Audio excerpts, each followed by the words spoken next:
All right. Hi everyone. Hello.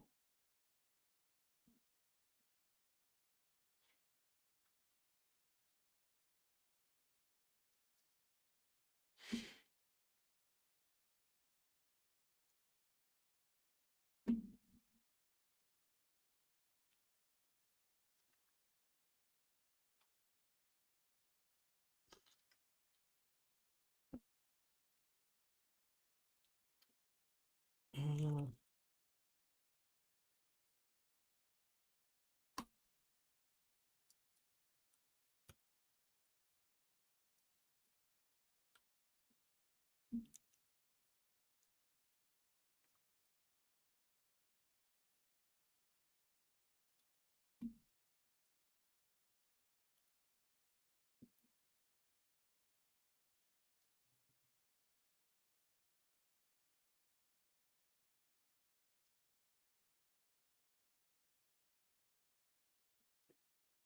How do I add JXML? Do I add it as a submodule again? Don't particularly want to manage submodules. Maybe I just um it has find in here, damn. Maybe I just like straight up copy all of the stuff. So I really only need. Are you the guy from Fortnite? Are you again? Why are you so weird, my man? Relax, chill. It's a nice evening. Yeah, you don't need to be like that. Also, I just realized, no, we're fine, actually. Hey, Phoenix, hello.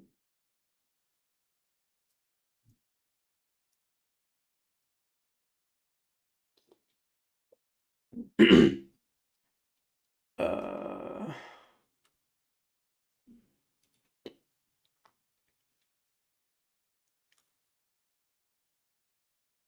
what you drinking?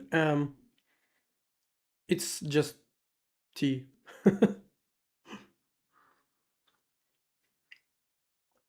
Regular old black tea. Mm,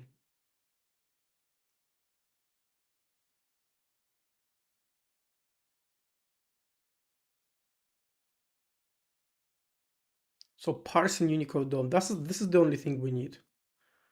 Right, parsing. This file is self-contained.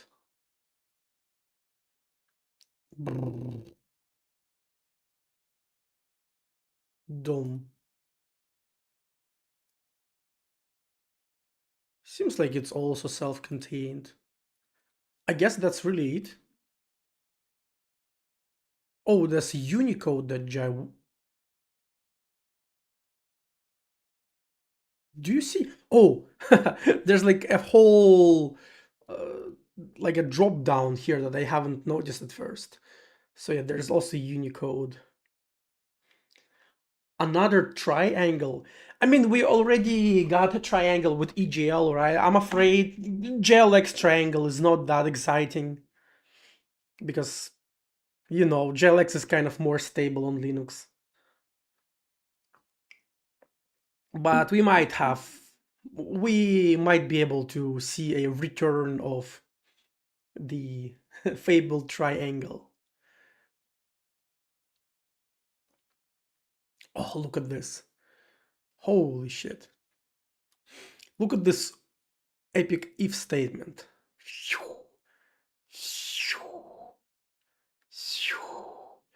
I wonder if there is a way to do this branchless. I mean, surely there is, right? Surely there is.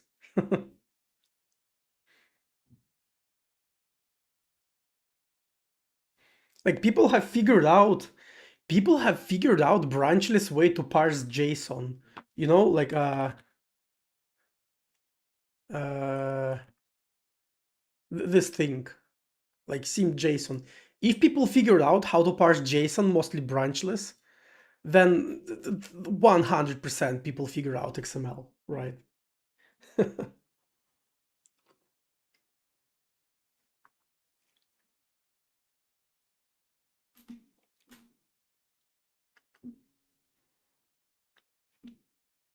So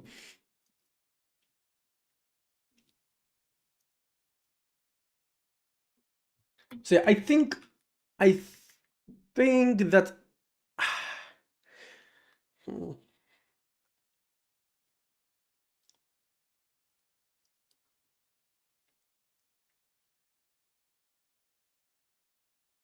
I think that I don't particularly want to get this as a Git submodule. I just probably I probably just take the files and that's it. Oh, why? It's because I'm thinking that I want to distinguish between modules that are first party, that are like here, and module that is third party. Maybe I'm overthinking it and having a submodule is just fine. I don't know. Hey Artyom, hello, welcome.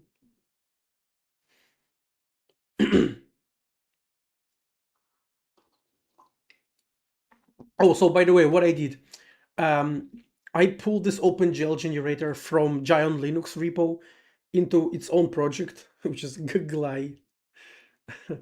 And yeah, it's gonna live in its own repository because it's gonna be somewhat orthogonal to Linux, even though it started as like a Linux project. I will add WGL here. Actually, as a matter of fact, I'm gonna just go and download WGL right here. Hell yeah! Oh my god, it's kind of big. Yeah.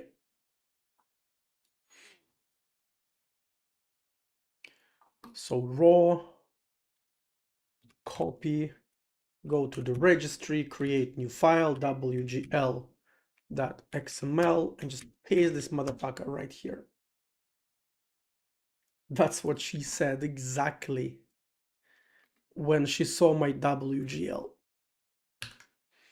Yeah.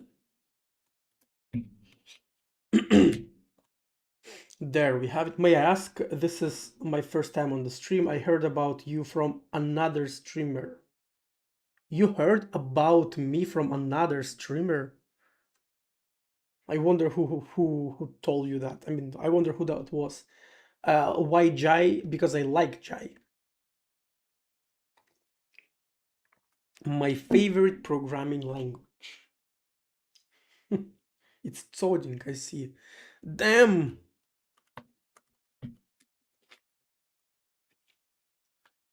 Yeah, but it's not that deep, I just like it. And since this language is very new, it doesn't have a lot of infrastructure and ecosystem. I get to be, one of the people who makes this ecosystem, which to me is kind of very interesting, you know, very interesting opportunity, right? So another way to do it is to do everything in C because in C it's kind of like a rite of passage when you write your own everything. But people do it only because existing libraries suck. And in Jai, I do it because there's nothing that's ready, which I like a lot. Or, I mean, for OpenGL, there is pre-made OpenGL bindings. It's just they are not in a state, not flexible enough for me. So now I'm making like a bindings generator that is flexible enough. Because including things in C is a pain in the ass. I mean, you just download header and include it right. 20 years from now, someone will look at this and think I should roll my own. And this is okay. If my thing will be alive for 20 years, I think that's a W. The main problem with Jai is that there is no public release for you. Yes, but this is not a problem for me because I have access to the compiler. Hey Bzzer, hello. Welcome. It is a feature. Yeah. Yeah, I think I'm just gonna add it as a submodule. Um, I'll probably add it as a submodule and maybe I'll just put it into I don't know, maybe I'll just put it into like a vendor director or something. I don't fucking know. Yeah, let's not overcomplicate things because I figured that um actually so here's the question. Uh if you go and download a zip archive from GitHub, does it include submodules or not? Actually, let's try it out. Let's go to GLS because I know that GLS uses few modules. So here you see parser, JSON, and Unicode utils. So it uses 3 different submodules. Insane. If I go here and I download zip, will it include submodules or not? And let me press save and then open. So let's look at it.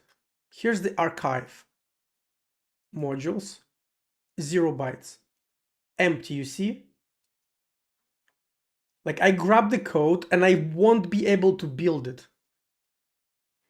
You see what happens? This is why Git modules are bad.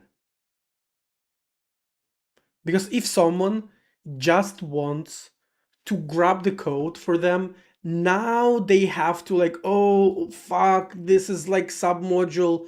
I need to go like fetch and clone and you see what I mean? This is kind of unacceptable.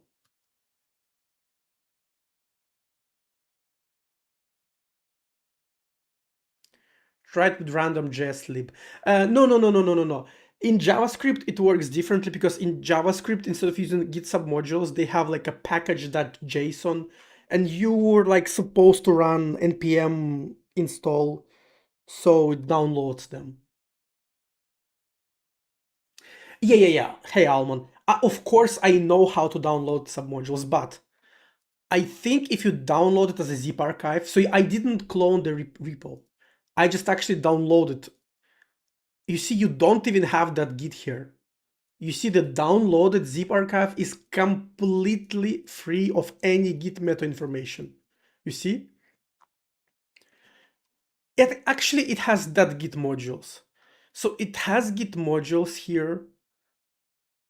So I guess if I run, so I would have to like create a repo first, and then I would need to do Git like submodules recurse. So you see what I mean? It's like, what if I don't use Git? What if I'm using SVN, right? And a lot of game developers, like who else would use OpenGL? It's either you do some desktop applications or you do games. A lot of game developers, they don't even use Git. And so now they have to create a Git repo and run, submodules recurse. This is just bad. So what I'm gonna do here is I'm going to just create a modules and I'm gonna create JXML and I'm gonna literally download only files that I need. So I'm gonna download Unicode. I think I don't need performance. Yeah, this is like some profiling code. So we're gonna go and download module.jai.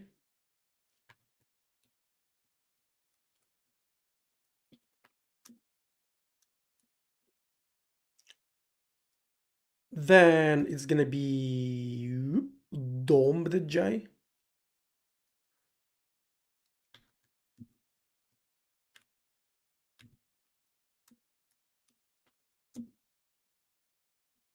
Downloading files.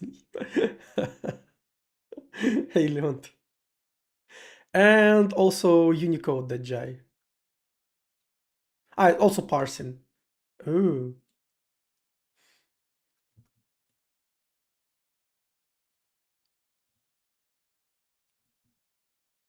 Wait, it's Unicode.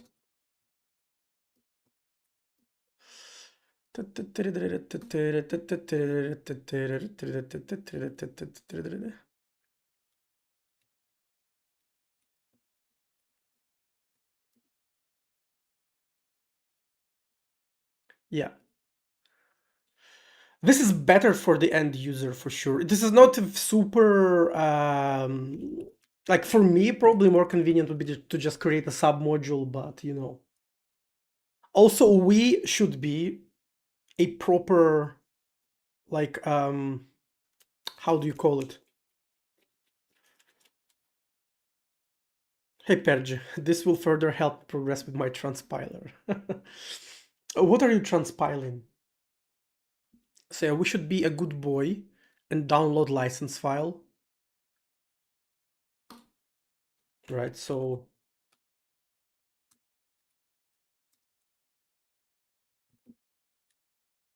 and the readme.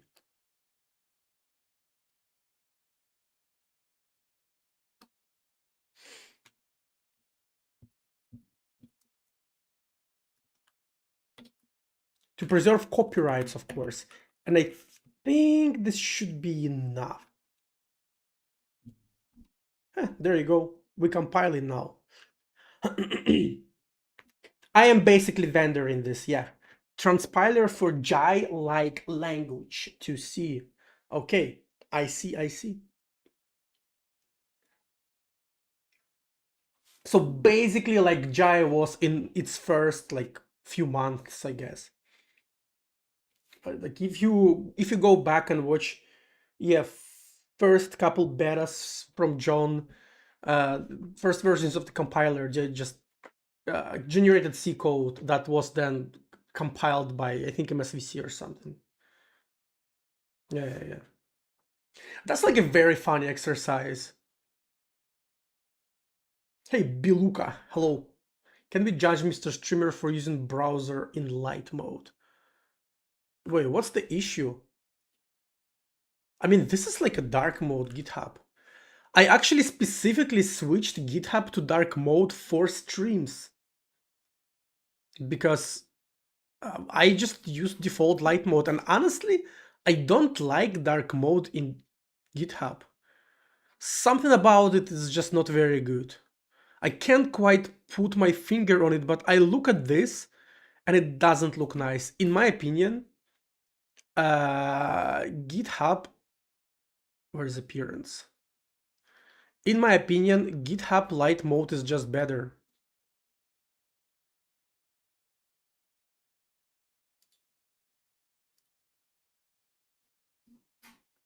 Yeah, I think it's just better.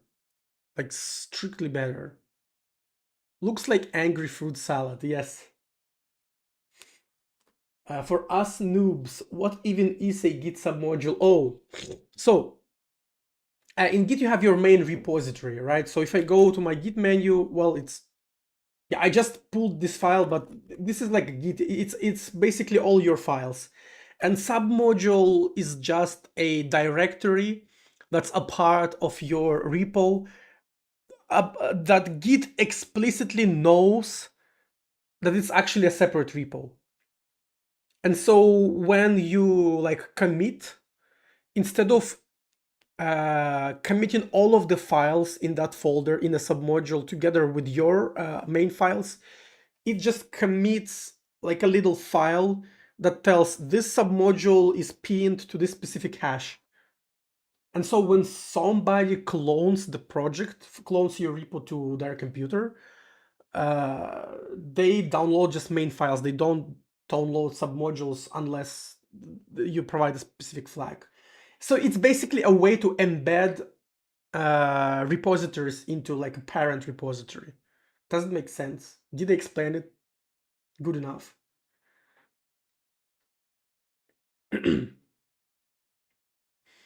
It's kind of like embedding. You embed repositories in your repo and they still tracked. I still prefer dark mode in GitHub.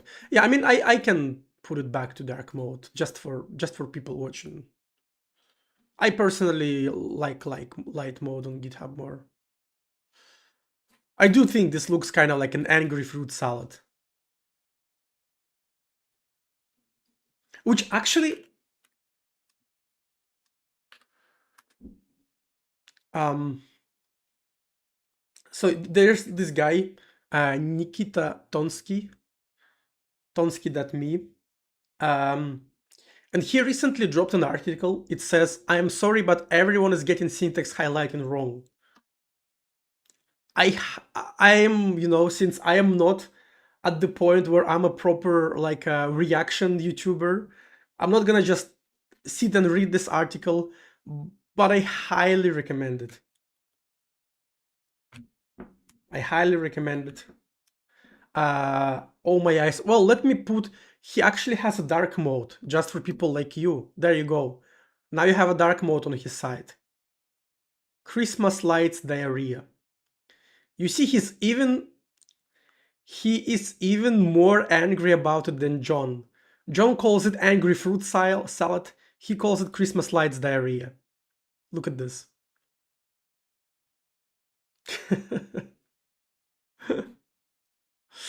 So yeah, highly recommend this article. And in general, I highly recommend his blog.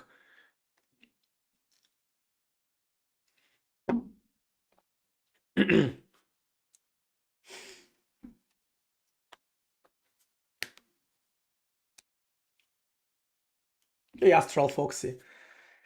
He has a better article about simple software, but I disagree about syntax highlighting. It doesn't matter until it's not changing with time. But it always changes. I programmed for 10 years and the same exact color scheme would constantly change because syntax highlighting gets improved and semantics of what you highlight changes. Because languages add new keywords, like they start using stuff like tree sitter, and things that wasn't highlighted is now highlighted because it, for example, decided that, oh, enum variants should be different from struct fields, and now you get this crap. So it does change even if you don't change it yourself. You know what I mean? Who will heal? We just need AI bubble to pop. Hold on. Let me first make enough money to buy a house, and then I don't care if it will pop. Just wait like a year or two. Never update the only way. Yeah, yeah, yeah. I am clickbaited sounds like a good article, yeah. Anyway, so we are compiling. Do we actually build it? So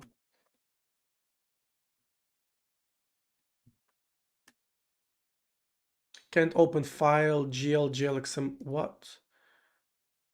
Why?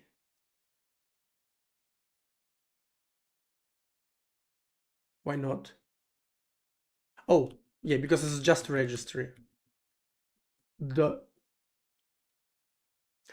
So what do we have here? Fatal error. GLX platform.h file not found. Yes, so it's because it isn't because it's actually right there, if I recall correctly. Yeah, look at this. So generate, generate, generate.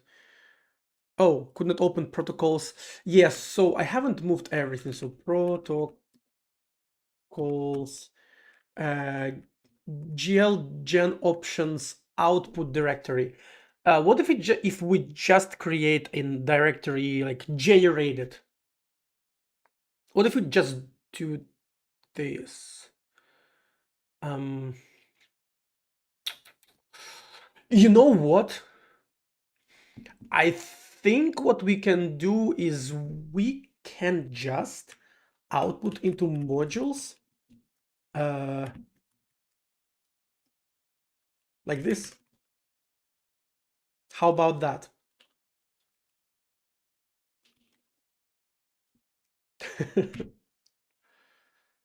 Yeah. No such. What do you want?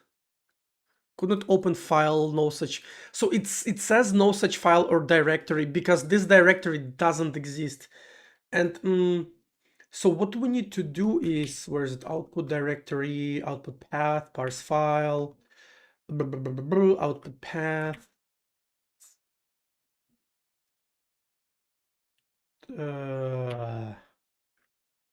Okay, output path. Does it not?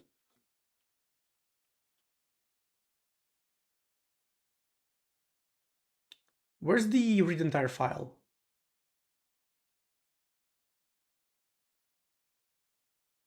What the fuck is read entire file? Um,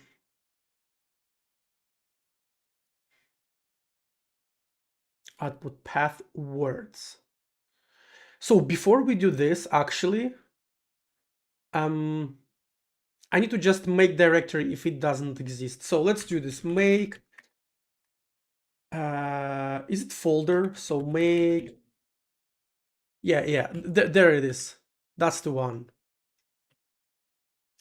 Yeah, make directory if it doesn't exist. So we need to use this and output file, output path. There you go.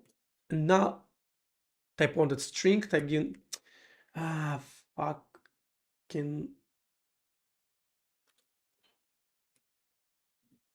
yeah, let's I guess just do this. So will it work now? Hey, let's go. Look at this. And so now if we go to modules, we have another module here. And here it generated a bunch of stuff. It generated all of the APIs and it generated modules itself. This particular code is fucking dog shit. It needs to be improved. I think, yeah, you see it has EGL code hard coded.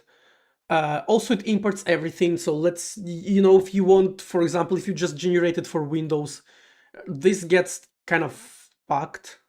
So we need to do something more intelligent here. But for now, I think this will suffice. Yeah, I think for now it's pretty good.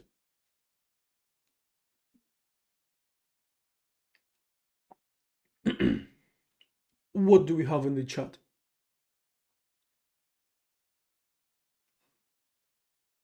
Use Naysayer theme in Helix.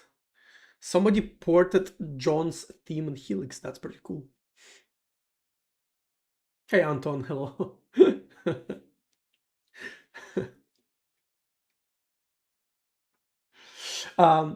Now, every time, what do you use for viewing diffs? Well, before I answer that, I just wanted to mention that. So I watched this YouTuber. His name is Anton Petrov. Anton Petrov, and he's like a space YouTuber, like just science and space and stuff. And every time he starts a video, he says, "Hello, wonderful person. This is Anton." And now every time I see name like Anton in Russian, I just read it in my head with his voice, like Anton. Can't do anything about it, but yeah, hello, welcome. So for viewing diffs, um, nothing special. It's uh, just Emacs stuff, like, right? Um, so here, this is Emacs Git client, and that's what I use. It's Magit, yeah. And Emacs has, so Magit just shows you diffs kind of in line, like you would see them if you, I think, just run diff in the command line. But Emacs also ships with pretty like cool I guess diff package called ediff, right? So it's called ediff, and you just can select two files. So for example, gl.jai and egl.jai, and yeah, so you get this sort of like a little help window that you can, see, for example, all of the key bindings. And now you can see that you have like two windows, gl.jai on top, gl.jai on the bottom, and you see np, so previous next div, so you can like, well, in this particular case, it all doesn't make much sense because these are like just straight up two different files, right? You also can do, but I mean, you can navigate. You can also display them side by side. How do you do this? Like always forget it. Yeah, like this. Yeah, and this is just a real regular div program. You can see stuff on the right, stuff on the left, and it's kind of useful. It also supports three-way div. You can also like mark regions here. You can, merge there, merge there. You can do a lot of stuff. Yeah. Anyway, if I need some kind of like complicated diff merge, I just usually use ediff from Emacs. That's about it. Yeah.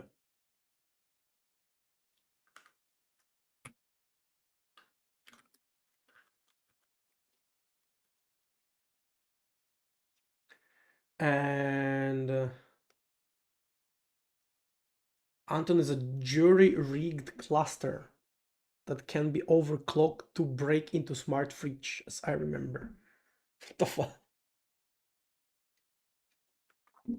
What's CCall? CCall is a procedure that adheres to CABI. So in case of OpenGL,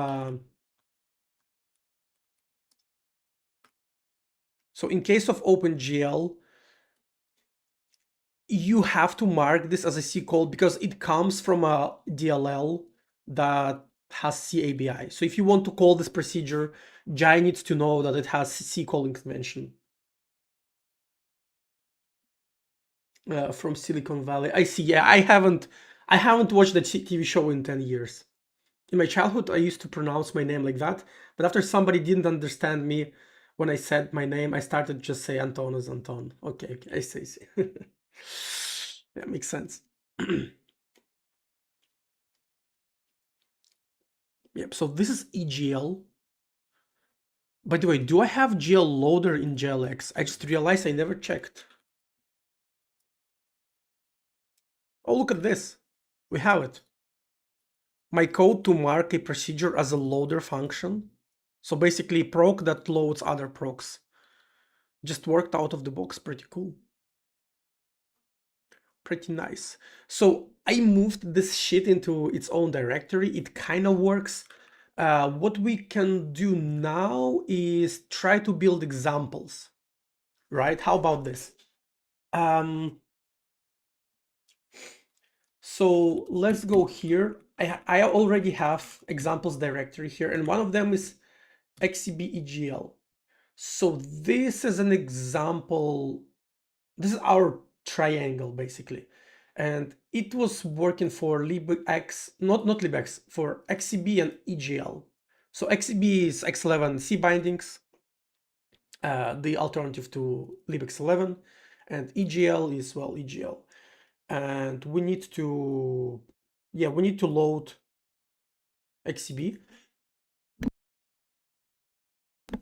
So let me go and grab, I guess I'll just,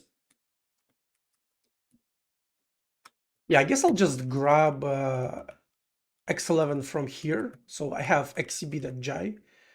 Let me just copy it here. And yeah, there we have it. And what else do we need? Do we need anything else in particular? I don't think so. So yeah, xcb.jai from here. Excuse me. And also, yeah, import file. I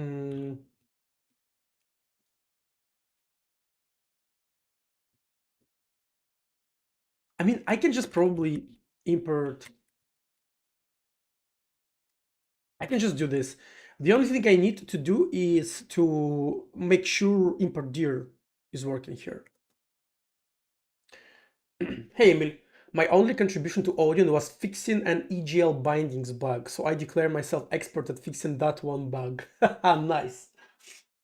Yeah, I would be pretty happy with just using EGL because obviously it's cross-platform, right? It works on Android, works on Wayland, works on X11, so it pretty much covers everything I need. Unfortunately, some people really insist. Imagine the audacity. Some people really insist on using older NVIDIA GPUs from 2021.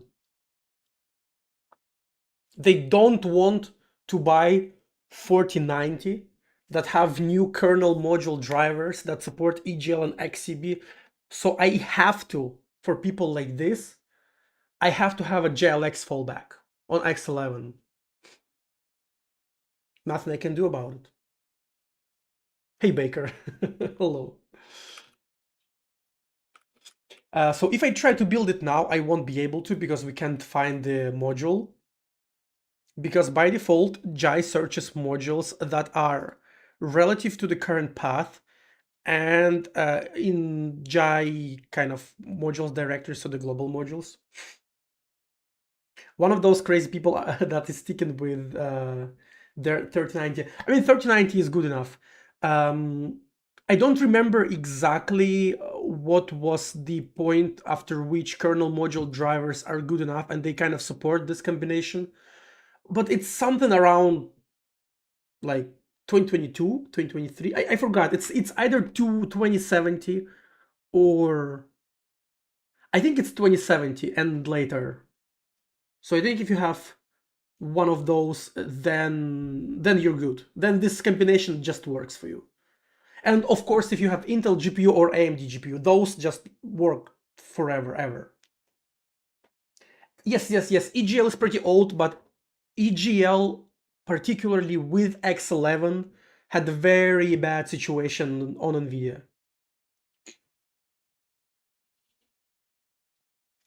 Have you heard about Milan Rod? Yeah, yeah, I know him. Yes, yes, yes. I've been watching his stream one day, and he said the weirdest thing: building desktop UI apps without using web stack is cringe.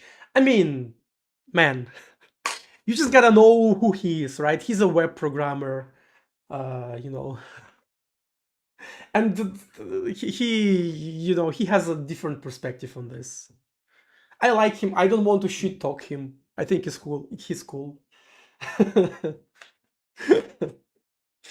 But he has just like a very different perspective on it, right? So to him, desktop applications without Electron is kind of like money wasted or something like that. At least before you put a cross on him, he programs in Golang.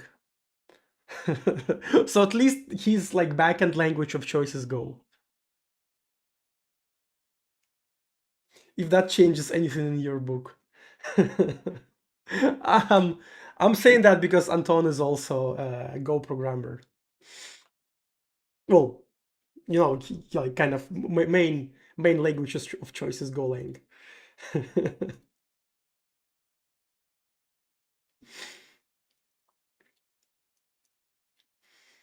But yeah, I was going to write and composite in X11 tiling window manager in EGL, which I have not really seen been done. Maybe Kwin used to do it, but yeah, it's hard to tell. Again, because EGL on X11 story is not very portable, so people probably just don't use it very much. In my experience, the kind of people who watch Jai streams are often Go programmers. This includes myself. I don't know. In my experience, people who watch Jai streams are very wonderful people, regardless of the technologies they use. So I don't have any other comments on that.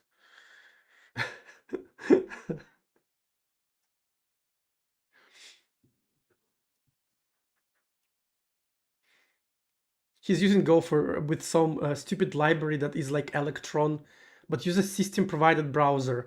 Wait. Fuck my ass. It's Tauri, right? This one. This one, right?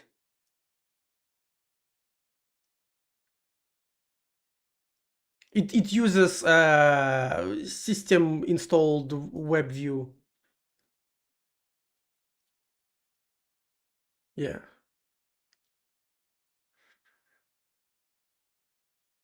Here you go. By using the OS native web render.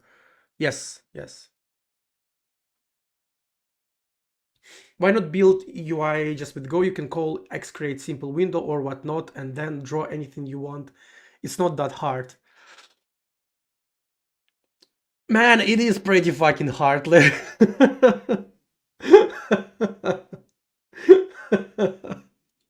As somebody who's been calling X create simple window a lot, it is a fucking pain in the ass to do something with it.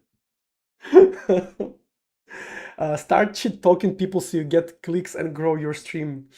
I mean, if anything that I found, then rage bait, it gives you a lot of attention short term, that's for sure, but it's a not very good and viable strategy long term. And also, I use all my like crash out budget lately on Twitter. I would go on Twitter, I will like fucking crash out on some bullshit, and then I'm just very chill, you know, until I see something stupid on stream, and then and then it starts again. But yeah, I honestly I understand people who just decide to use Tauri or whatnot. Yeah, I'm not gonna do it myself, but I understand when people do it, especially web people who don't want to learn any of this bullshit. So yeah, I understand the attraction of it.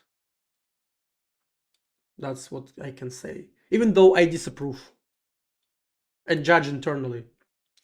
What chat overlay is just Chatterino. Just Chitterino. Oh, sorry, no. Chitterino I use personally. This is Streamlabs. Streamlabs chatbox. Sorry. I would be using Chitterino if Chitterino supported YouTube. Unfortunately, it doesn't. And like technically, I think combining chats on stream is Monkatos, but I think it's only enforced for big streamers. So please do not report me, motherfuckers. I'm watching all of you. I am your local Tauri hater because I really want native ImGUI libraries to take off. I hope they will. Probably not get wrecked.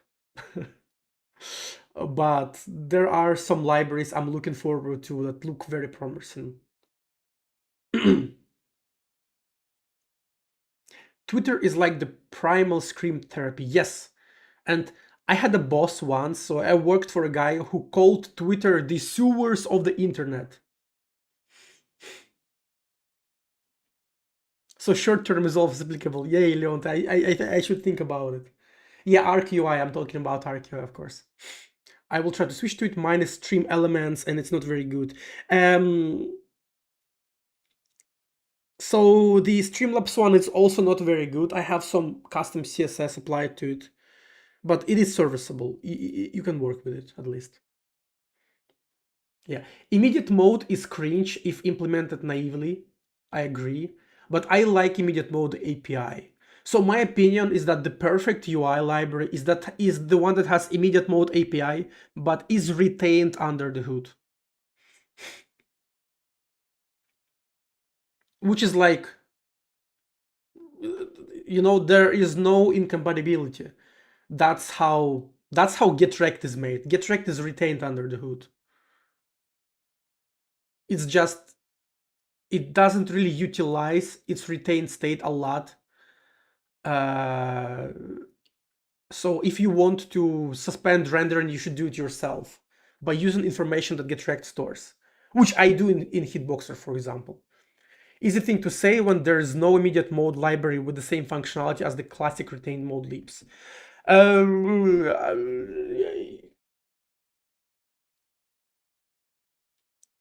you're right. You know, if we compare any immediate mode UI to Qt, it's like, you know, like Qt fucking whips the floor with any UI library, like retained or immediate mode, right? It's just not even fair comparison to anything.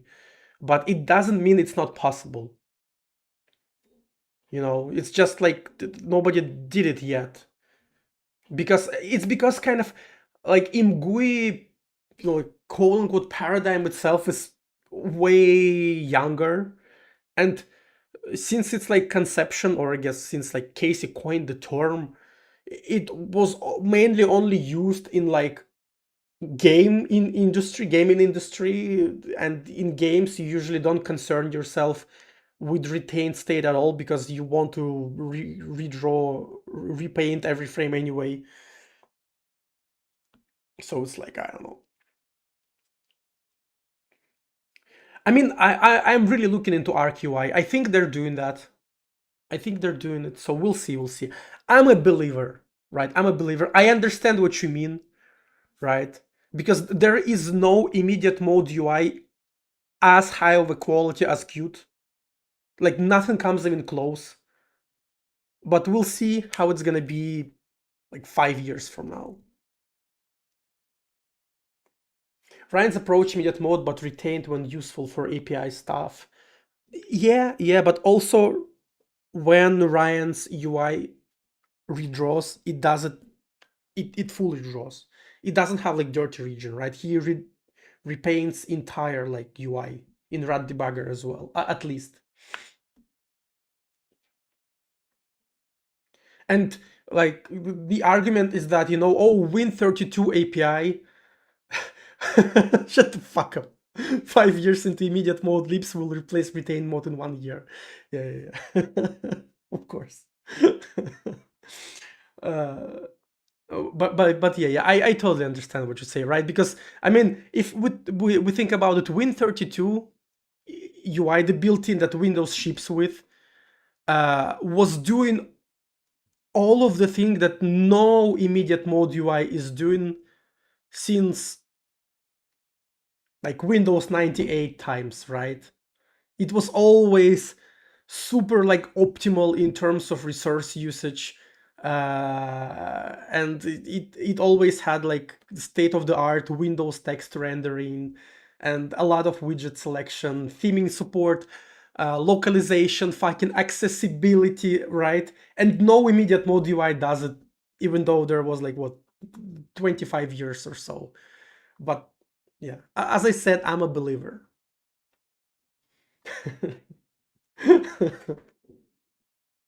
I look into the future optimistically. Even keyboard only. I mean, actually, ArcUI has keyboard only operation, and they demoed it in Better Software Conference. And they also demoed accessibility API support.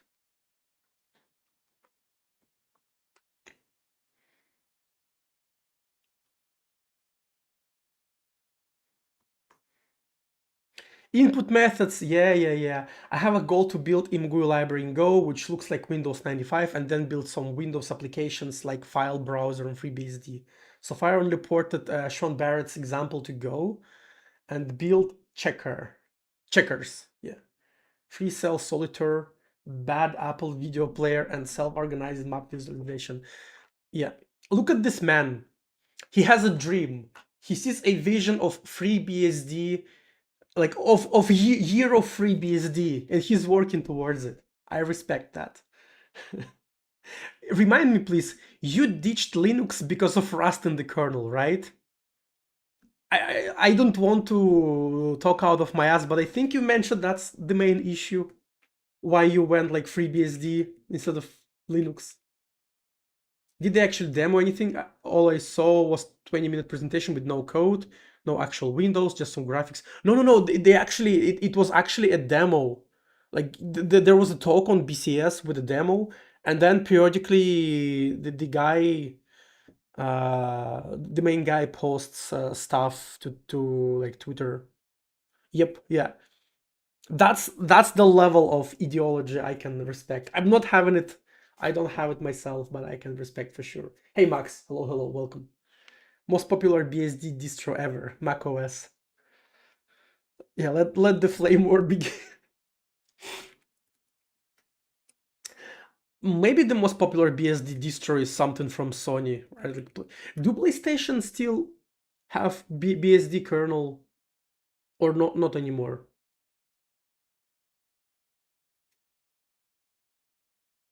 I actually wonder. Not I'm not gonna like go and Google that, but I wonder. Import dir equals. I think this is how you do it. No, a no argument import dir. How do you do it again?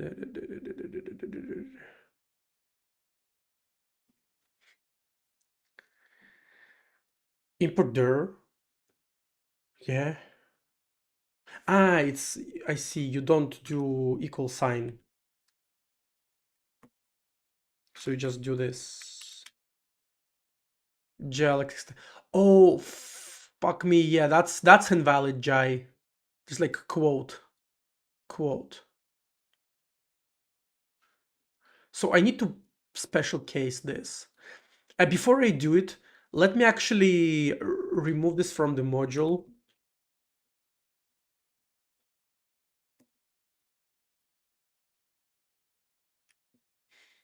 So let me do this first to resolve identity. Oh, fuck. GLX, let's do this. GLX, anything else? GLX related. Load procs, GLX,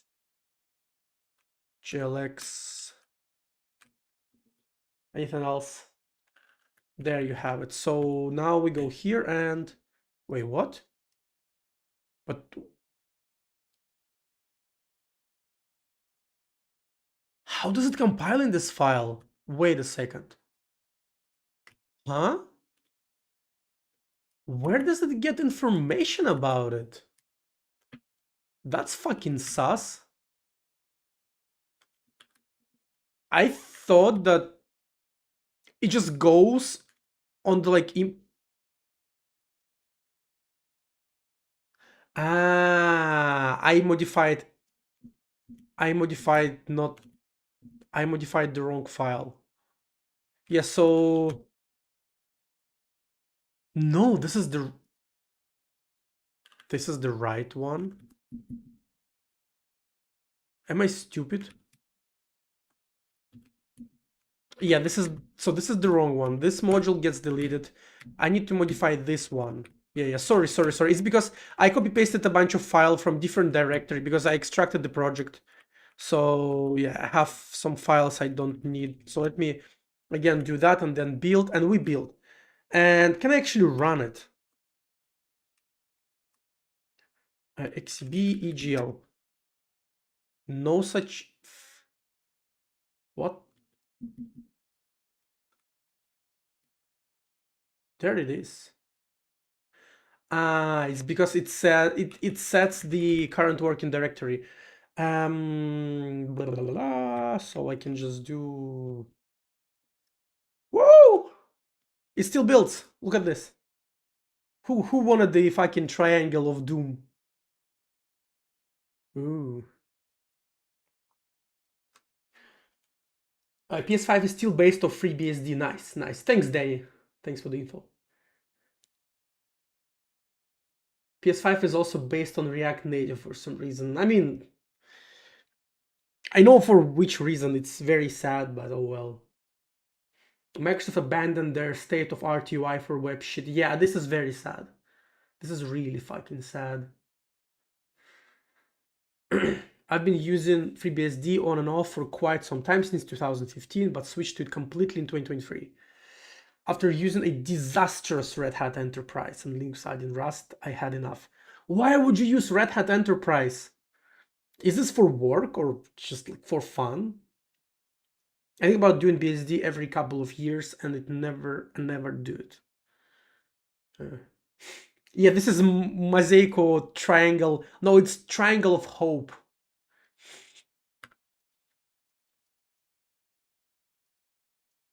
Wait, why can't I? Oh, this is completely blocked. Yeah, look at this. So I executed shell command and it blocked my Emacs UI because it's blocking shell command.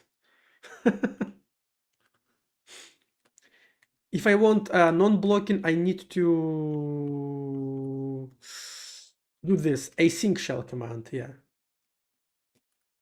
there you go. And now, yeah, now we're chilling. Anyway, yeah, there you go. We have all of the crap here. EGL triangle works. And now what I want to do now is I want to have JLX triangle working.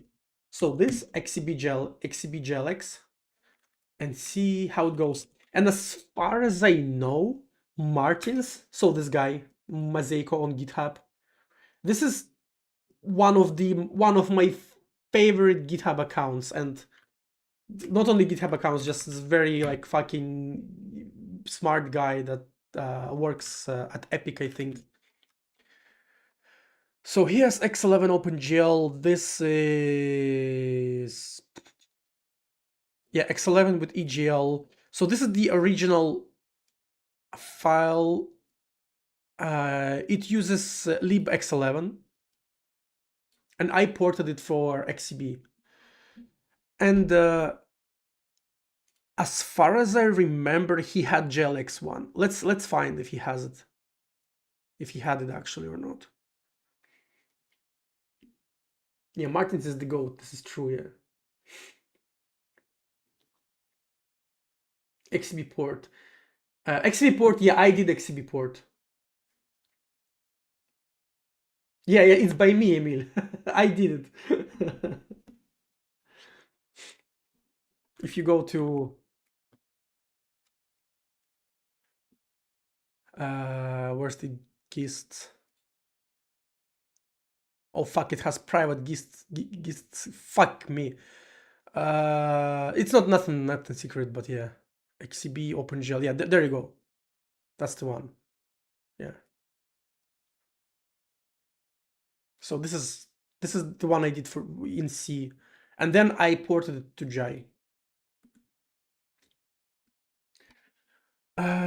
Call stack dump, magic ring buffer,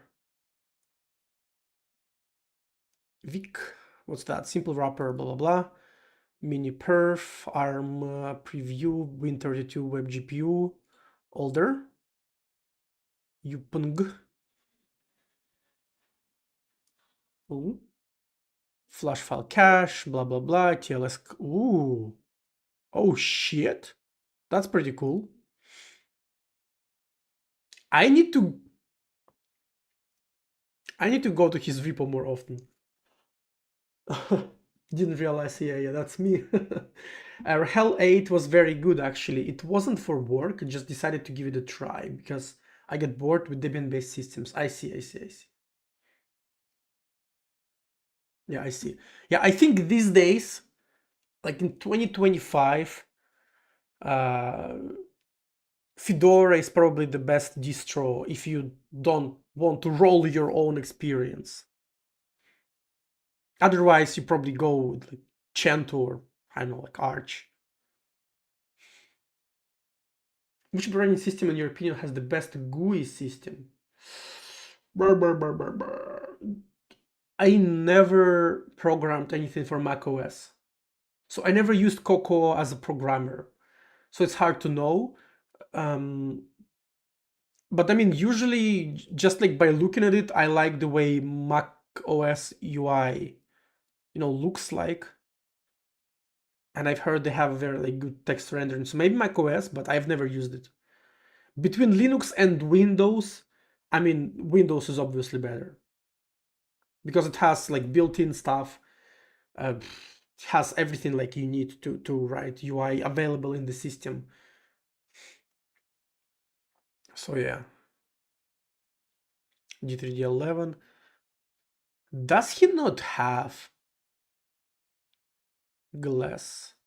Does he not have GLX? Like, I'm kind of like, I'm like 80% sure I saw GLX. Is it like a search? Glux. The fuck is this? Oh, this is a global search. No, no, no, no, no. Can I? Is there no search? Oh, there's no account search. That's kind of unfortunate.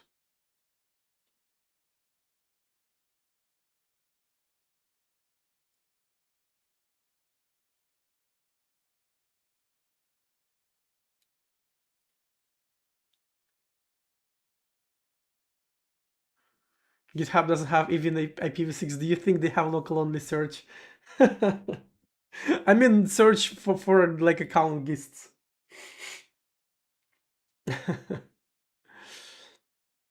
Fedora was always hit or miss. My relationship with it also consists with highs and lows. I see. Um, I mean, I think they've switched to Flatpaks and it probably contributed to the stability. At least I would expect so. It's also harder to break it than, for example, Ubuntu. I wanted to try Void Linux with Muscle or Gentoo, but then Rust happened, and yeah. I mean, let's be honest, like Linux distributions with Muscle is like a wet dream that will never happen. For normal people, right? Because just a lot of useful software hard depends on glibc.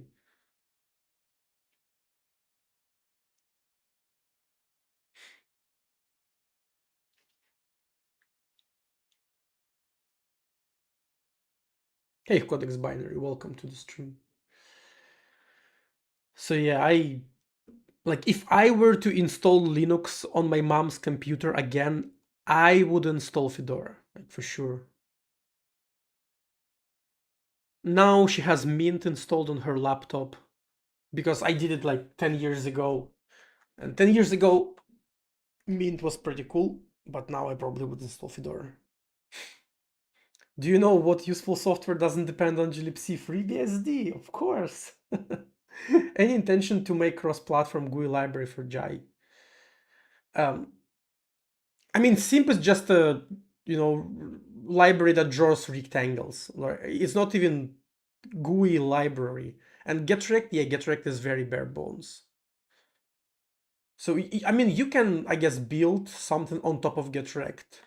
But for now, I don't really want to write like a UI library from scratch because uh, it's like such a can of worms, and I really don't have a lot of free time to do it. But apparently there is no GLX example. I fucking swear there was a GLX example. I might be. I. Oh, start. Maybe one of the starred ones. Excellent clipboard. Nope. Ooh.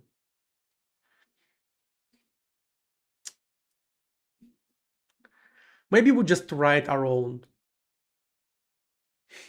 Maybe we just port this to GLX and be happy about it. Is there a way in Jai to know all the places where memory is allocated? Would be cool if you could begin by allocated carelessly and then later. In theory, yes, you do. So there's a memory debugger that ships with Jai that tracks allocators. So you can do that. In theory, in practice, it skips a couple places. And because of that, I once had a very nice 9 hour long stream that taught me a hard lesson. I got 450 coins, I told. That chesting. Swap to Debian 13 this week. I was using Unity, I wanted stability. Wait, you mean Unity like desktop environment? Are you crazy?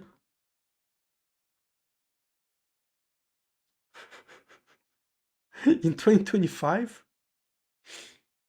Ah, Unity. Okay, okay. Fucking. Thank you, thank you, thank you. Свят, свят, свят, свят. The fuck, man. But yeah, Jai has built-in memory debugger and memory visualizer, and minus couple quirks, it's very useful. Yeah. 5 times every 10 minutes on Manjaro. Yeah, yeah. Okay, what do we do? Fuck. Fuck, fuck, fuck. What do we do?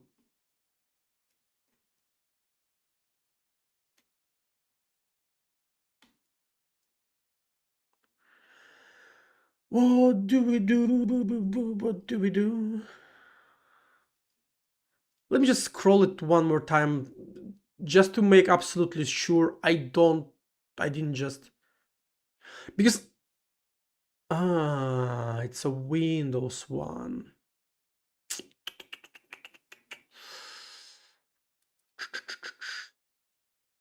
Reader, image to clipboard, SDL. Yeah, and this is fork. Maybe one of the forks. No, it's EGL. EGL as well. Okay. Well, I guess we gotta do it ourselves, boys.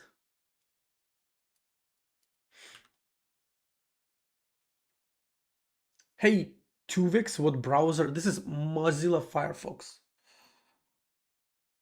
Just vanilla Mozilla Firefox. My first distro was Ubuntu 11.10 actually, with Unity. It was one of the first distros. Never recovered. Unfortunate. Yeah. I don't remember what one my first distro was.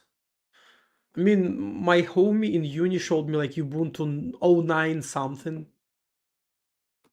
It had like GNOME 2 at the time, but I wasn't using Linux at that point. So maybe my first real distro was Red Hat Enterprise 6 or 5 that was installed in like uni labs.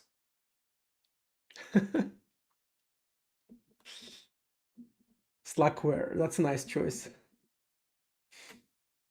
What does wait, what does it skip? It skips temporary allocator. Yeah, and there is a way to misuse temporary allocator in a way that leaks memory. And if you're not aware of this caveat, you will waste a lot of time debugging it because memory debugger will not visualize temporary allocator overflow. Like temp allocator, when you exhaust the currently allocated page, instead of like crashing, it will just allocate another page on top of that and like attach it to kind of like a linked list, and will keep allocating.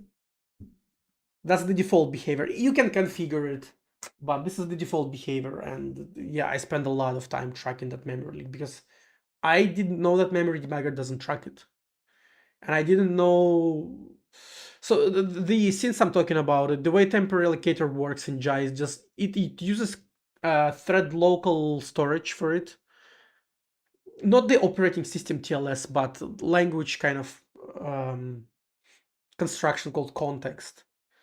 And if you create a new context and you forget to create new temporary storage for that context, then temporary allocator will fall back to default allocators, to general heap allocator, to basically like malloc, right? And this particular case wasn't tracked by memory debugger, so it took a while to track all of this thing down.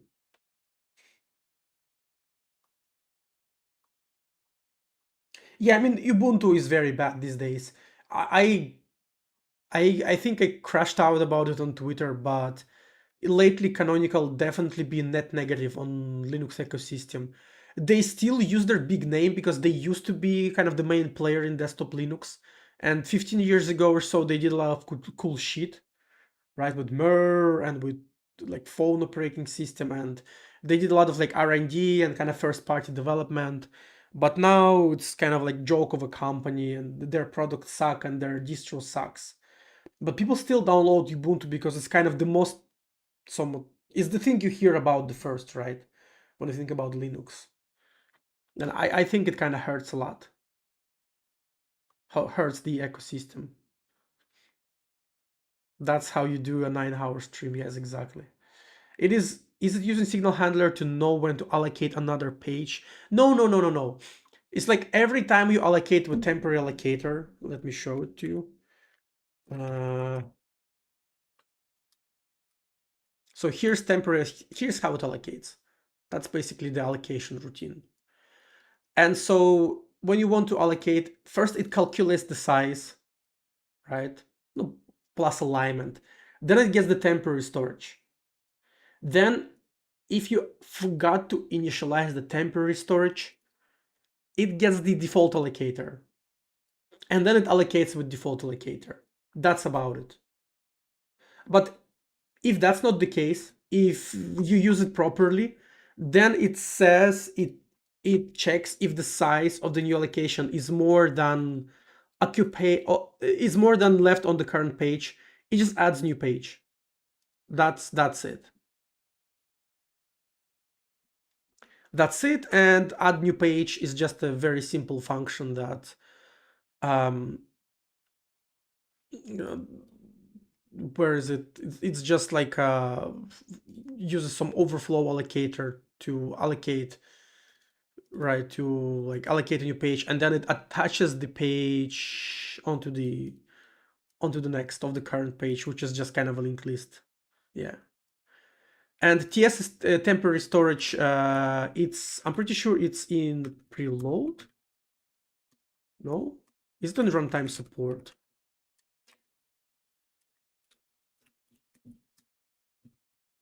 Yeah, there you go. So temporary storage is just this data size allocated on occupied on current page, occupied in total. There's some watermarks, so you can do, you can like allocate and then roll back. So like commit rollback. Overflow allocator. This is allocator with which you allocate new pages. And here's the linked list of pages. Here. So the next allocator and size. That's really it. All users, user, yeah, all user space.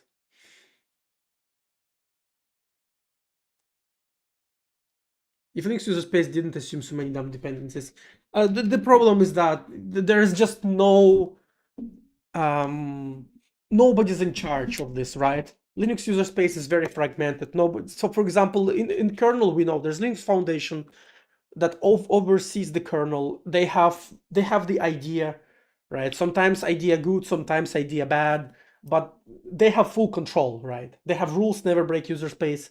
You can rely on the kernel. That's why Linux won kind of the server side battle, I think. But Linux user space is just the wild west of fucking like nerds and all sort of people like with mental problems who try to pull, you know.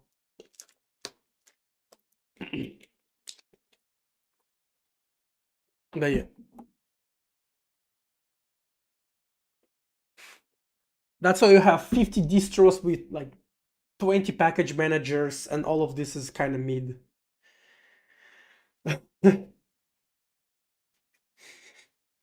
Yeah, and I mean, there are kind of there are a couple somewhat big organizations that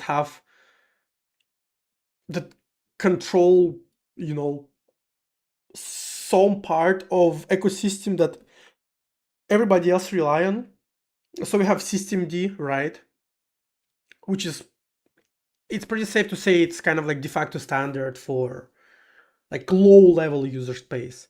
We have Mesa, so it's GPU drivers, and we have free desktop.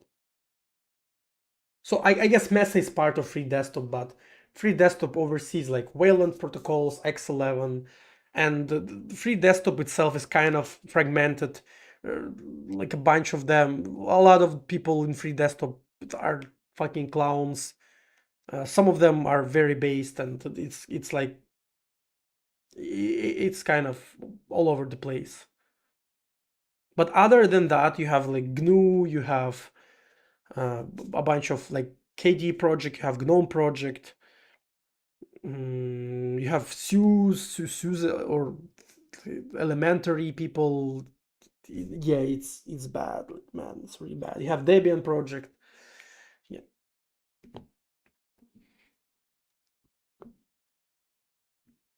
OBS has been available on every distro I've ever used as a package. This is actually, this is technically correct, but in practice, for a lot of distros, OBS package fucking sucks. For example, Arch OBS package is dog shit. Pretty much every,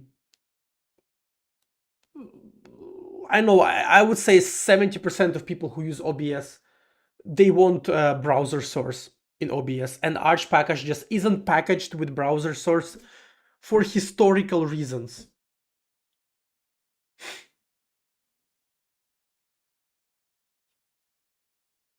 So yeah, and I build OBS from source, and I build browser plugin also from source. That's how I use it. So yeah, it has packages for a lot of distros, but as Anton said, it's all third party, and not all of it is good. Do you think SteamOS in the new Steam machine is gonna be good? I mean, it's just Arch, isn't it, Danny? Isn't it just Arch? Like Arch with KDE or something like that. Browser source fucking sucks. It still uses ancient version of Electron. I mean, what can you do? Like, there's nothing better. Isn't like browser source? Can't you use it with modern Chromium? I actually forgot. Like, I built it from source, but I used a package build. So it's like slightly modified package build from AOR.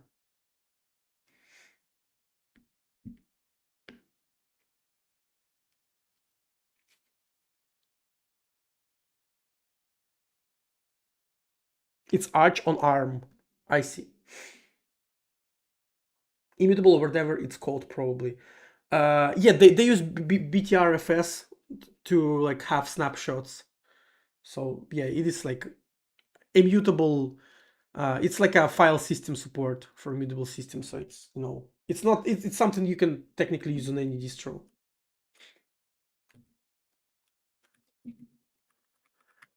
Examples, GLX, I guess we just, so this is Mosaico, blah blah blah, in C, ported to XCB plus GLX in J. So what do we do about it?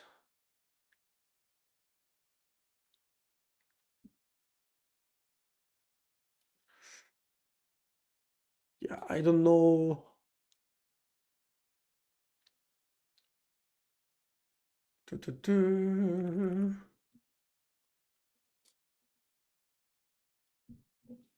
What dependencies you need, but you can install GLX gears, and if that works, then you're good. GLX gears. Hey, look at this. Insane.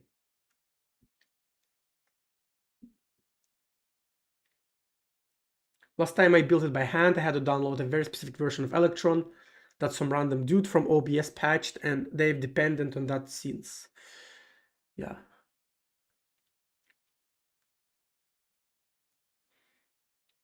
I see.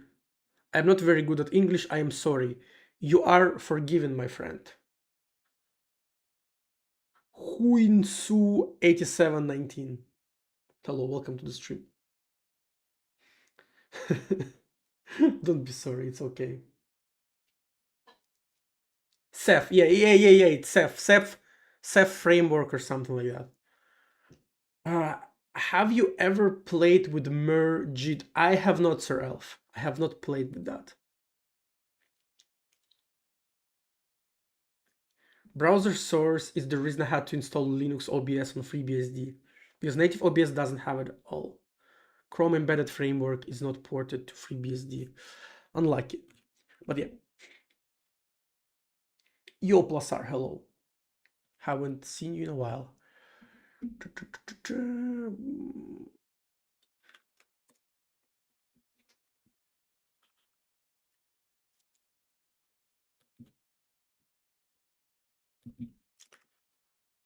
Let's be gentle. Let's don't do, yeah, important extensions. So we don't, I think we don't need all of this.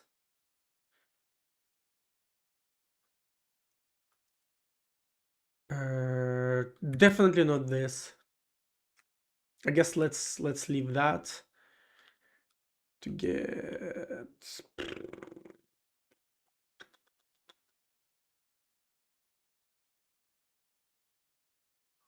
This is also not needed because so a bunch of these comments are for kind of EGL compatibility.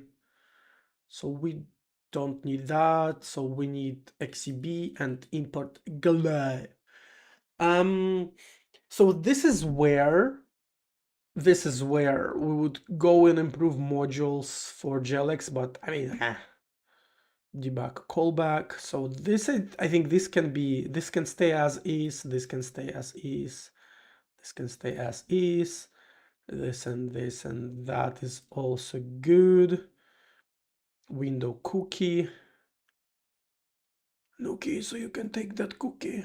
In turn, GL load. So we call GL load here. Here we would load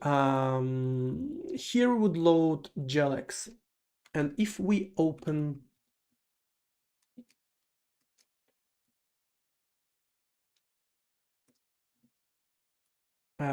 here, so let me go and do this.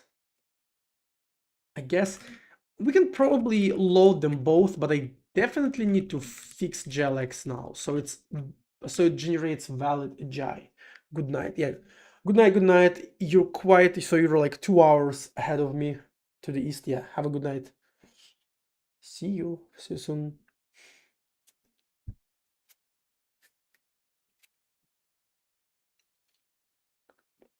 Been trying to find job. Understandable. Yeah, understandable. Yeah, I would definitely not want to be in a situation where I have to find job. I've been very fortunate in the last 10 years where I did not need to find a job. Job would just find myself. Me. Job would just find me. But yeah, so honestly, let's say I lose my job tomorrow. I probably will have a lot of issues with the job interviews because I haven't like I haven't gone through a proper job interview in a long time. Everyone just wants people to start producing a SAP. Nobody wants to train anyone and ask for bazillion years of experience. Yeah. On top of that, people do stupid shit like demand libraries that you can learn in like a week, right? So from time to time, I help people with conducting interviews, and they would give me a list of technologies, and there will be stuff like, uh, for example, like Python Fast API. For those who don't know, it's a very simple like async like a web server. And I would say, why do you have it as a requirement? Like anyone could learn it in a week, maybe in like a day if you just need to like read HTTP request and return response. And they would, no, you don't understand, like this is a hard requirement, the client needs it, the client said a fast API, you need like 3 years of experience in fast API. And it's so this happens because this process of demanding technology, it goes through like 3 different level of indirection. So there's a team. How it happens? Uh, like a team just enumerates list of technologies they use. Then some company HR takes this list and puts it as requirements. And sometimes they just, hey, here's what we use, right? Just find us a guy who can do it. And they give it to some outsourcing HR firm. This HR firm takes this list and, uses it as a gospel. If this list says, left pad, you must have like 5 experience in using left pad or you won't be hired. You can have like 3 PhD, be like an expert in a core like technologies, but you never used this specific library, right? That's like 2000 lines of code, whatever. You're a bad candidate. That's how it works. This is why people have so much trouble with hiring programmers, and why programmers who would otherwise fit have such a big issues to find a job. So we kind of have this two ways fucked up world where companies are really starved for programmers, because everybody I talk with, they're like, we want good programmers, right? Then on the other side of the world, there's like programmers who can't find a job. And all of that happens because you have this kind of a middle layer of HRs who are fucking stupid, brain dead, useless ghouls who it's literally a part of the tech world you can throw away and everyone's life will just be better instantly. It's like retail agents, or not retail, real estate agents. Same exact thing. Like you erase all real estate agents from existence, like today, tomorrow world will be a better place. Exactly same thing with HR, especially in tech. I don't know in other industries, right? Maybe HR in like agricultural, in agricultural world is better, but in tech it's completely broken. Also called talent acquisition. Yeah, yeah, yeah, yeah, yeah. You forget that the AI scans the CV now, and if the keywords are missing, also this, yeah, also this.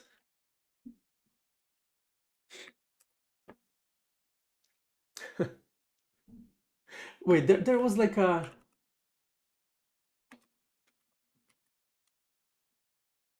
so there was a very, very old article actually from 10 years old, right?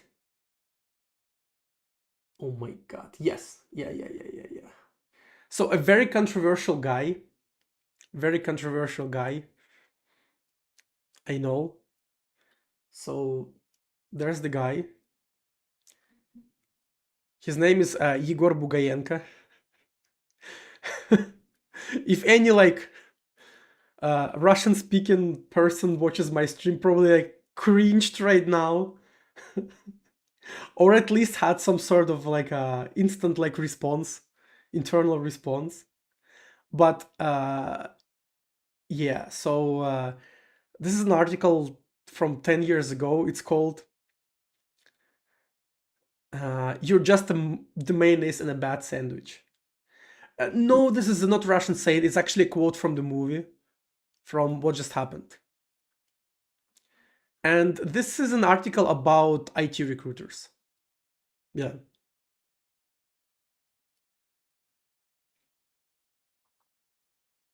Yeah, this is like an article about IT recruiters.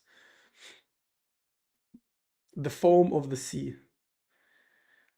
So I again, since I'm not like a reaction streamer yet, I'll just drop you an article in YouTube as well. Interviewers should play library Jeopardy. That would be interesting. Yeah. You work in Russia? No, I don't work in Russia. I do not. I used to. But then the war started and I fucked off because I worked with abroad clients and well for political reasons and because I mean sanctions would kind of fucked me over with the job. I just moved.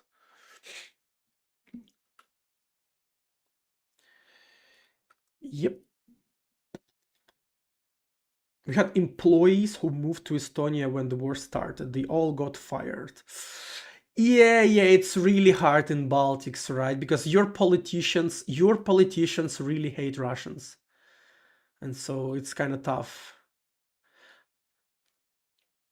I mean, it's getting a little bit political, but I was talking to a lot of my friends who would like, why do you go to Serbia? Like, move to European Union. It's like, uh, and I was saying, bro, why would you go to a place that doesn't want to see you? Like, are you stupid? Don't you understand that if the war will like go for multiple years, like Europeans will just get kind of more and more and more you know I don't want to use like term racist, but you know the point being is that Europeans, they just don't want to see Russians in their countries. That's very easy, like that's all there is to it. And so politicians, they just use this as a talking point, and of course they will make life harder. And I was like, prejudice, yeah, maybe. I mean, some of it is justified, right? Because I mean, come on, there's a war going on, right? We all know who started it, but still, right? And so politicians use it as a kind of as to get brownie points from their electorate. And I was like arguing with my friends that, bro, you should not move to European Union. Like, are you fucking stupid? You know.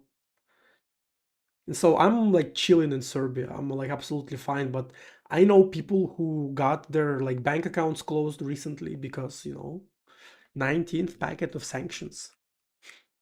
I know people who got their like multi-entry visa canceled because of that and stuff like this.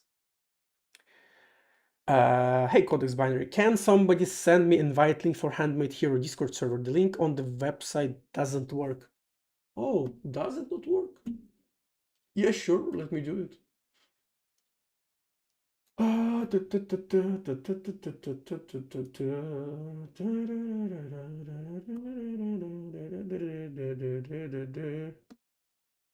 I just copy the link and drop it into here? Boom. There you go. Yo, Connor, hello. I work for a USA company, but just outsource the work. Yeah, understandable. There's a lot of Eastern European outsourced companies that moved to Europe from Russia. Yeah, I was working for one of them. I know outsource market like very well. We have so many Russians here anyway. Also, Germans can't tell Ukrainian Russian languages apart. Yeah, I know. And also, Germany has a lot of like a big Russian diaspora even before the war, right? There's like a whole kind of community of Russian Germans. So like Russians ethnically who was born and raised in Germany. So they just like speak two languages. And this is like on top of immigrants.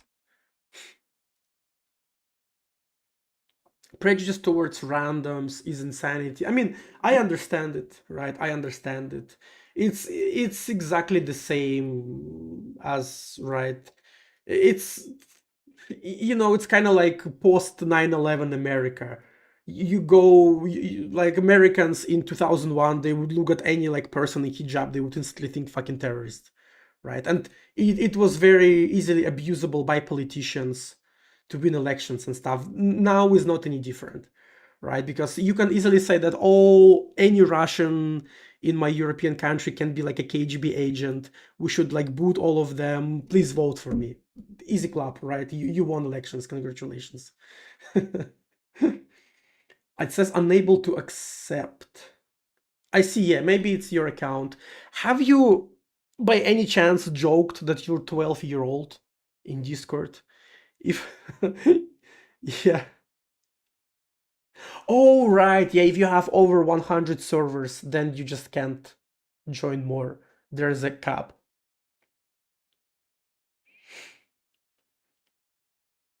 How's life in Serbia? Cost of life and taxes.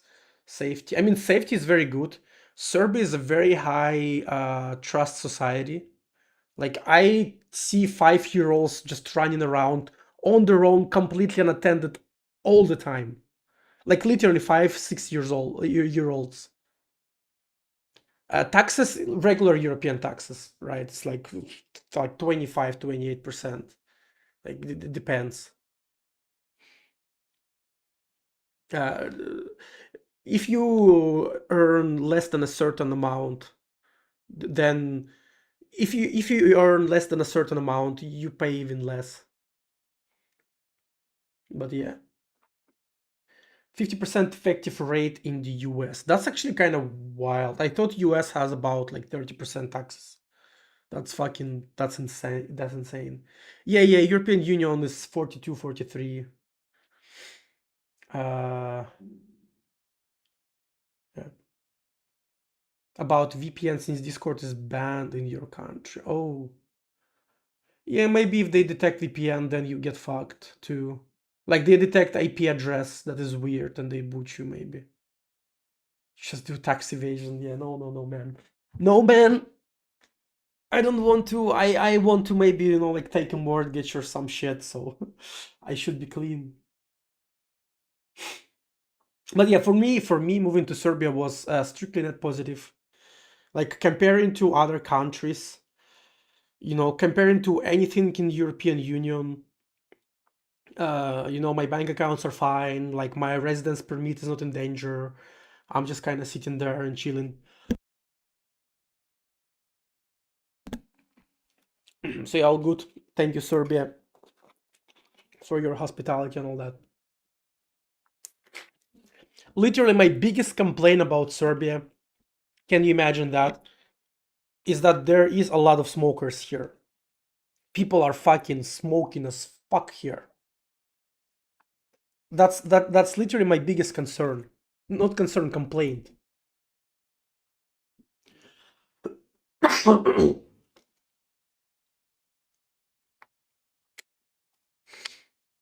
Oh, you don't have LCIC yet? Then maybe.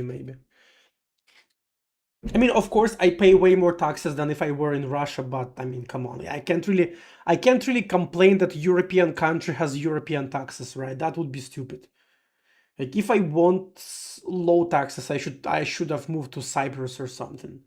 But I mean, infrastructurally speaking, Serbia is way more advanced than Cyprus, so I like it here.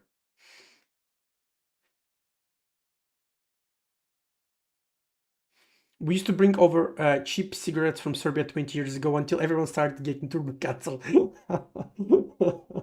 Yeah. If I do the gift card trick,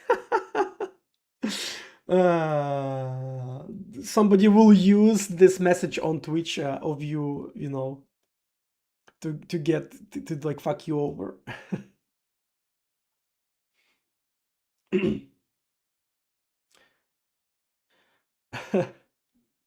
Wait till you visit Turkey, then you'll see some serious. I've been to Istanbul for a week.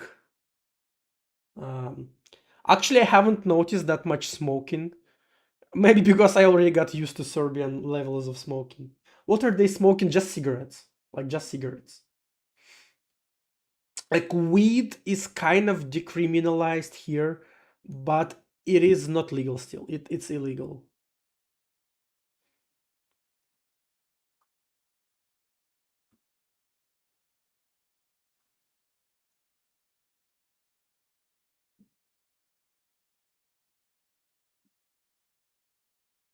Yeah, I don't know. This is like one of my pet peeves with America. Like one of the reasons why I don't really want to move to US.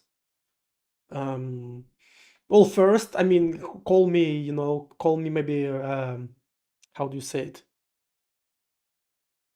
I know, call me a little bitch, but I am really fucking scared of Second Amendment. For some reason, just knowing that any fucking little grandma with Alzheimer that I pass through can have like a M16 in her backpack, just kind of puts a fear in me, Call it irrational, I don't know, but I just can't stop thinking about it.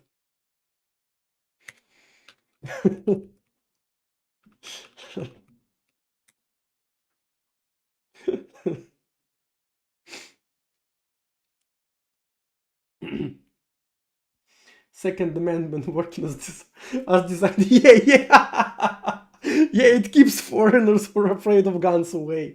Right there's Trevor. Yeah, welcome to the stream. Yeah, I mean, if you think about it, then yeah, I guess that makes sense.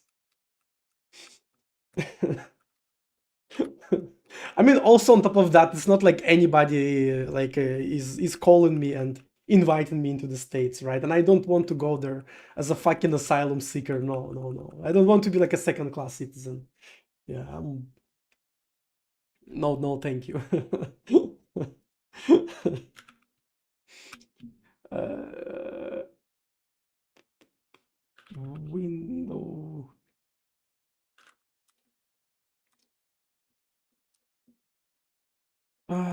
window creation, Linux. There you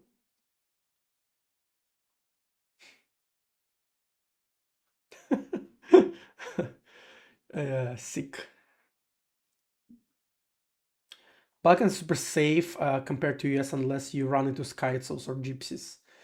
Um, I actually like there are some gypsies here, but they just mostly like sit near train stations and beg for money, and that's like about it. I guess I don't go to like dangerous neighborhoods and stuff like that. Hey Lemurf, I use Arch by the way. Me too. Welcome. You're in a good company. I had an incident recently involving my neighbor, so I now just constantly have, bro, what the fuck? No money in Serbia, it's worse the more money. Yeah, so when we actually bought our car, my wife was like concerned, like, is there, what's about car safety in Serbia? Do people lose their cars to like car theft a lot? And the guy who helped us with buying a car, he actually said that, um, why people store cars usually? They store cars so they can resell them in, like third world countries.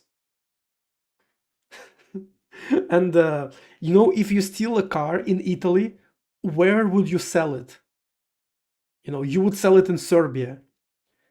Where do you sell a car that you stole in Serbia? Like, where would you go with this car? Right? There's no other place. So there is no incentive to steal a car here.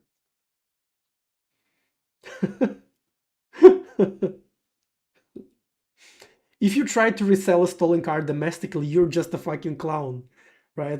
The cops will bust you like easily.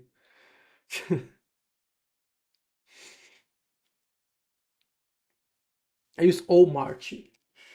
Well, you're in for the ride. Yeah. Well, if you enjoy it, then all the power to you. Da, da, da, da.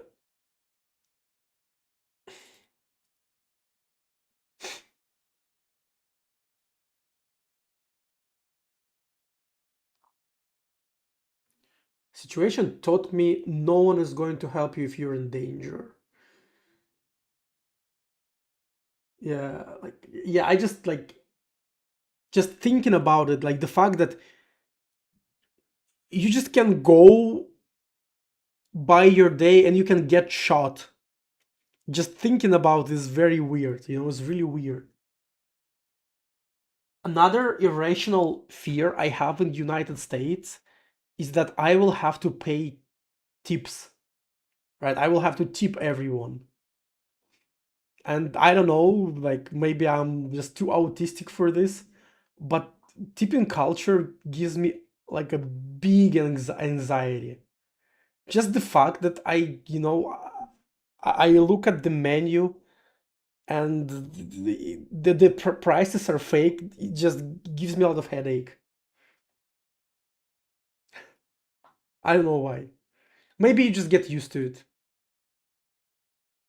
Yeah, bye bye, Plusser. Have a good night. Good luck on finding a job.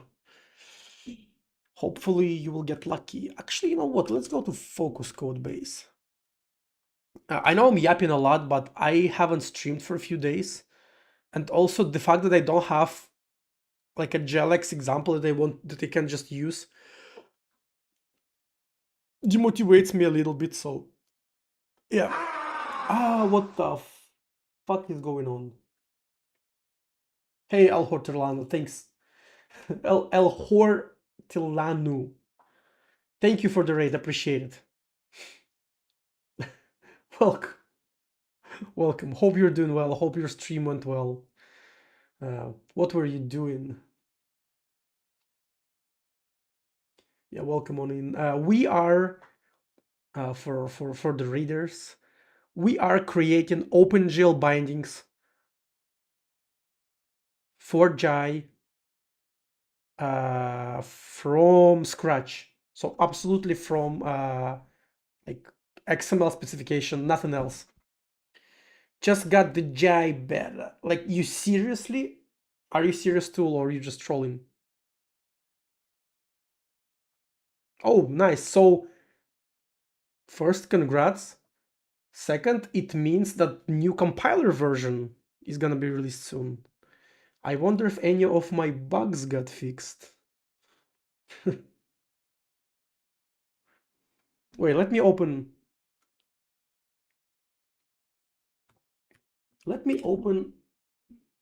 Gmail. Okay, yeah, no new compiler beta yet. Did you get a link for the previous one? Because I mean, it used to that you get an invite and then you wait like a couple days for new beta. But I think since recently John started like sending out like previous release to new beta users, so I wonder if it's changed or not. New ones would come in soon. I see. Yeah. So just like in a couple days you'll get the link. Nice. Well, welcome on in, I guess. Hope you will enjoy it. I agree with the tips, but employers doesn't give their employees good wage. You need tips to become homeless. Yeah, I understand that. Right, I understand that, but still, it just gives me anxiety. Like, I understand how it works, and as someone who is familiar with service industry, I know that I would not be one of those, fucking annoying ass like clients who like, no, I am not giving you tips. Like, your employer needs to give you a tip. No, no, no. I Of course I would tip. Like, I would just like go. I would mentally like calculate 15%. I will give it, or whatnot. It just it makes me feel bad, I just feel guilty to go and eat out, and maybe it would motivate me to cook at home more, because it's just a lot more friction mentally.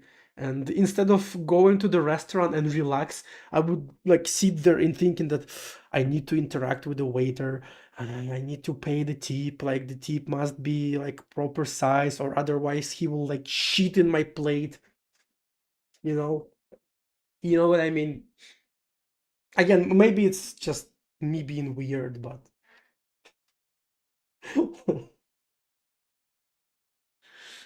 so yeah. Platform Linux. No, not it. This is not it. No, Americans are weird. You're not. Maybe.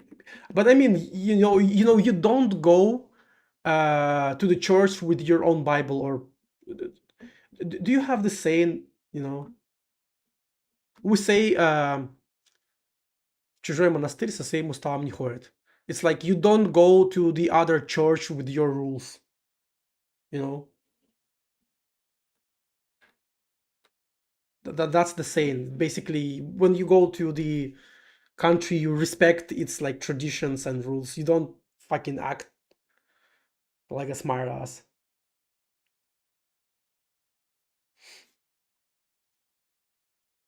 In Rome, yes, yes, thank you. Exactly. Yeah, yeah. In Rome, act as a Roman. Yeah, I know about it. I just forgot. I forgot the saying. House rules and stuff like that. Hey, long bullion. Hello, hello. If no tax on tips over, if no tax on tips ever becomes a thing, tipping culture in US is going to skyrocket. Oh yeah, absolutely. This is basically legalized working under the table, right? Hey, Mikhail Alexander, Jai is good. Yeah, welcome to the stream. We are jaying around. Well, last like 15 minutes we're yapping a lot instead of working, but yeah, it's all good. Where the fuck is window? There was module called Linux display. I don't see it. Is it in modules? It's probably here. Oh yeah, there you go. Linux display, come to daddy. Is this LDX or is this XCB? Probably XCB.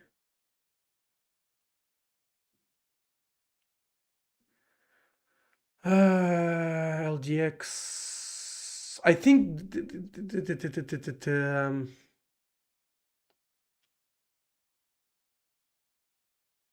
LDXCB. There you go. There it is. And I'm pretty sure.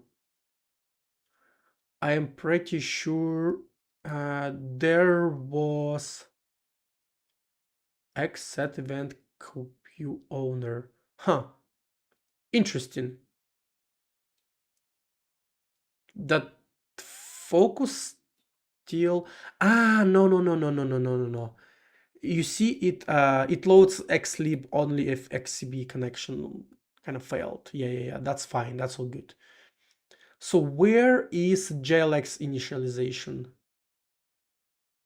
XCB event, XCB excellent core keyboard device, array reserve, refined, blah, blah, blah, blah, blah. Clipboard data, create window, we all do that. And then at some point, there should be like a visual. Create GL context, there you go. So probably this is the one.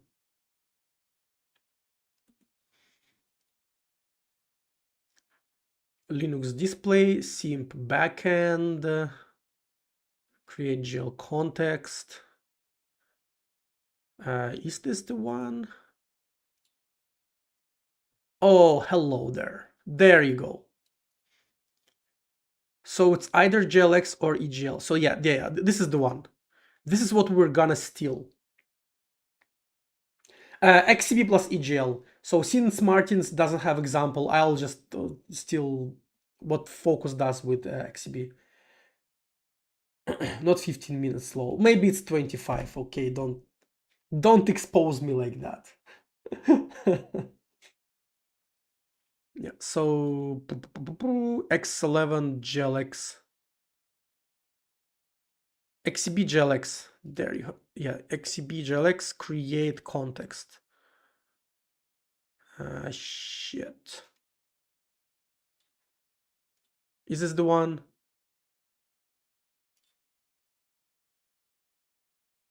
No, this is X11.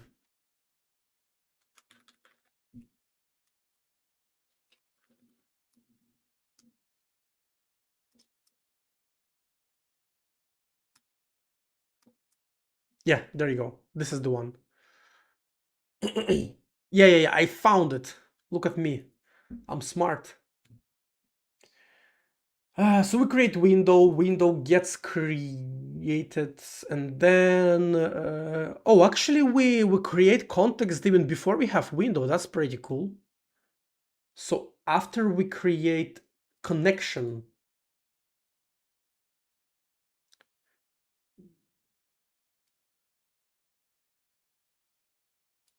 is this because we need attributes here? I wonder. I program in C, never use Jai. How long you've been using it for? How is it for you, and what's your opinion on it? So I like it a lot. Like at the moment, I would say it's my favorite language. Um, and I've been in Jai beta since late 2023, I think. So a couple years at this point. Well, I don't use it full time, right? I have a full time job and I use Jai on the side for like my hobby projects. So it's not like I was programming it for 2 years full time. It would be cool, of course, to do it. So if somebody hires Jai programmers, wink wink.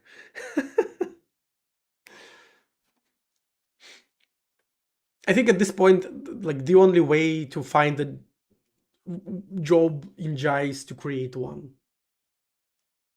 which would be an interesting thing to do for sure. So you know what? Before I do this, before I steal all of that, I want to, as practical as Blow hoped. For me, yes, yes. I mean, I was never like a professional C or C++ programmer, so for me, it's very hard to compare them like practically. But from C and C++ code that I personally written, I prefer Jai for sure.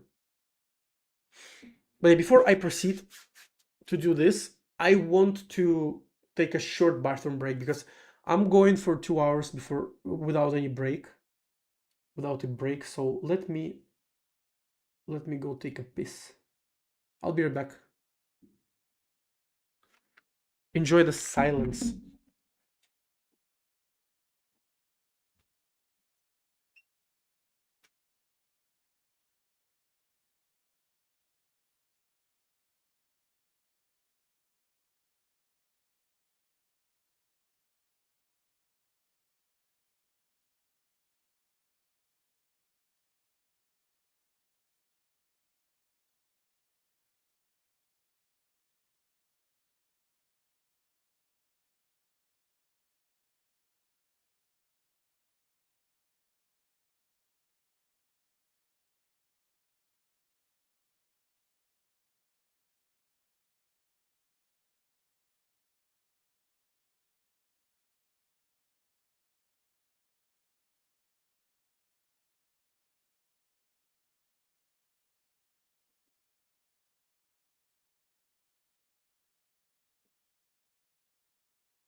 Did you enjoy your silence, people? Uh,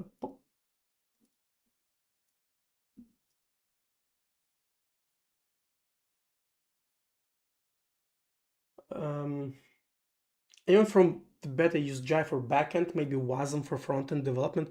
If you're talking about web, then yes, there are few like web servers written in Jai, and I know at least one person who actually I know at least two people who use it in production. Um, I actually don't know if Patrick's company uses like compiles Jai to Wasm. I mean, they use WebGL, so they kind of have to, right? Or well, I don't know for sure, right? But yes, people do use Jai for web, and yes, people do have like web servers in Jai.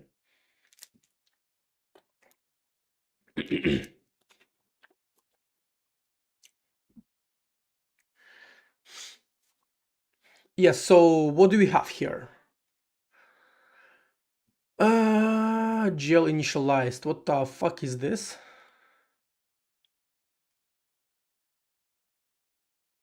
Wait, what?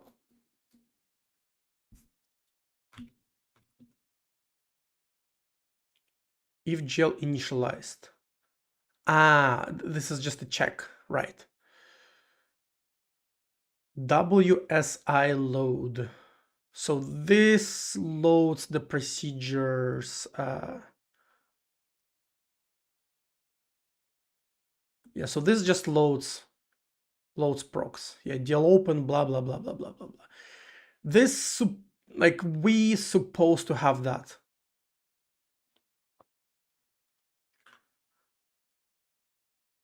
We should have that already. GL initialized is just yeah, okay.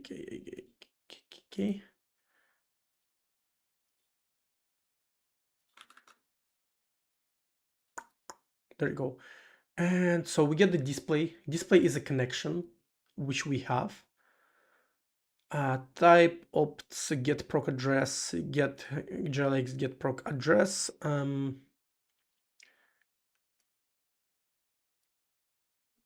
Why do we have this? Xleap, why? glx that create context. So what does it do?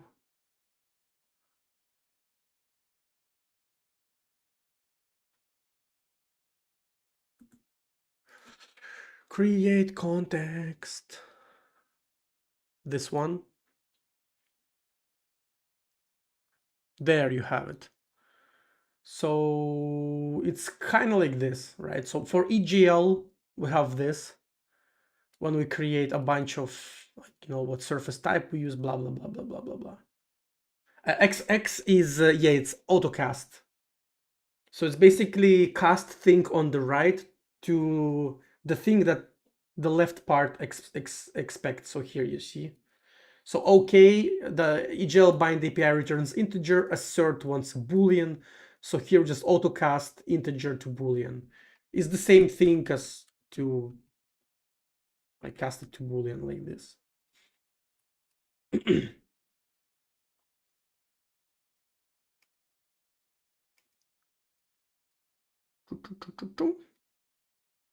So let's just copy paste that.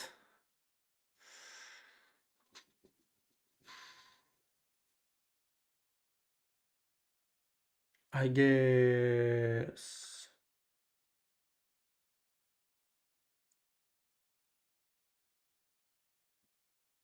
like here. So we don't have a display. Just put config attributes glx. You just don't do anything. Yeah. I mean, didn't like newest C standard repurposed auto keyword or something?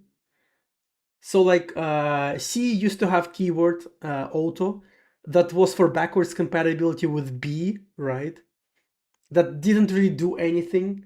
But I've heard that they like repurposed it for type inference or something. Am I insane, or did it actually happen? I know that autocast in and type inference are different things. It's just you said autocasting and I like, oh, auto. C has auto.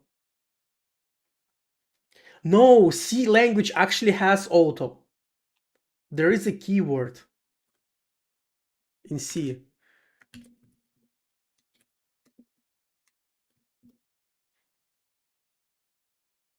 Yeah, right. C does have it.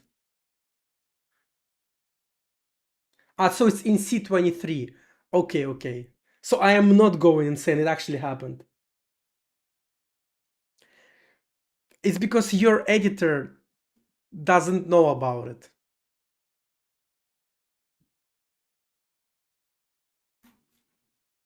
But yeah, if you like auto keyword is valid in C.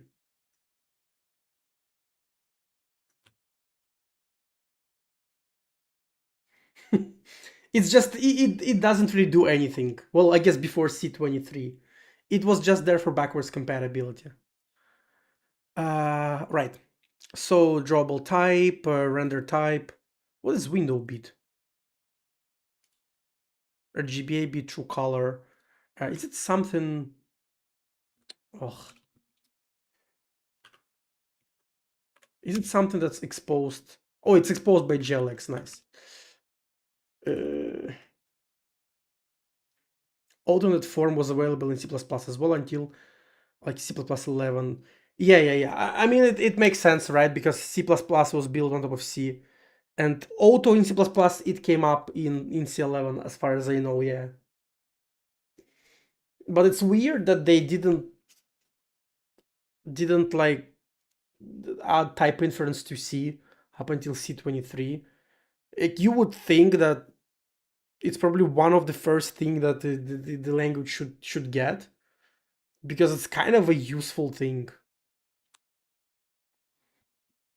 Well, I don't know exactly how it's implemented in C++ and in C23. So maybe it's just implemented in a stupid way, so I don't really know. FB count, choose FB config.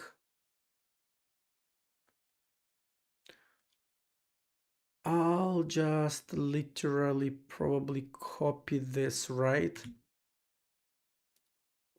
So we don't do any of this. So this is all major, minor, all of this config, all of that. Where's the scope? Yeah, so this is, I should probably do it like here. And then all of this. Oh, wait, no. No, no, no, no, no. So this goes away. This goes away. Surface, EGL context, EGL make current. So everything up until here, this goes away. So that was all EGL specific. And I think below, we don't have anything EGL.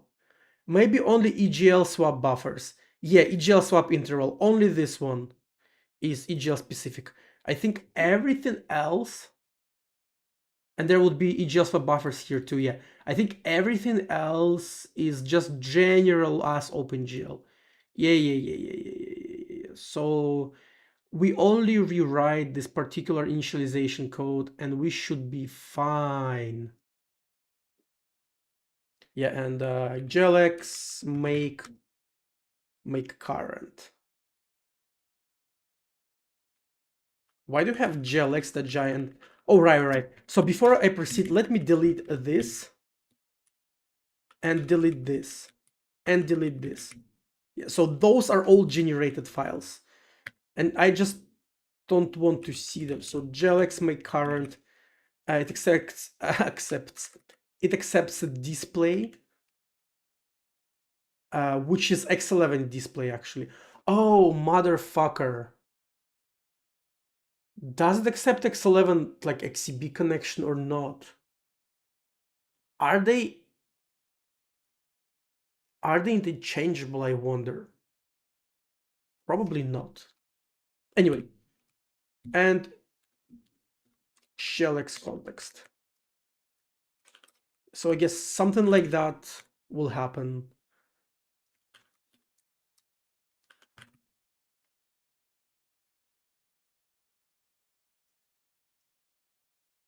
Too bloated. Yeah, that's paste.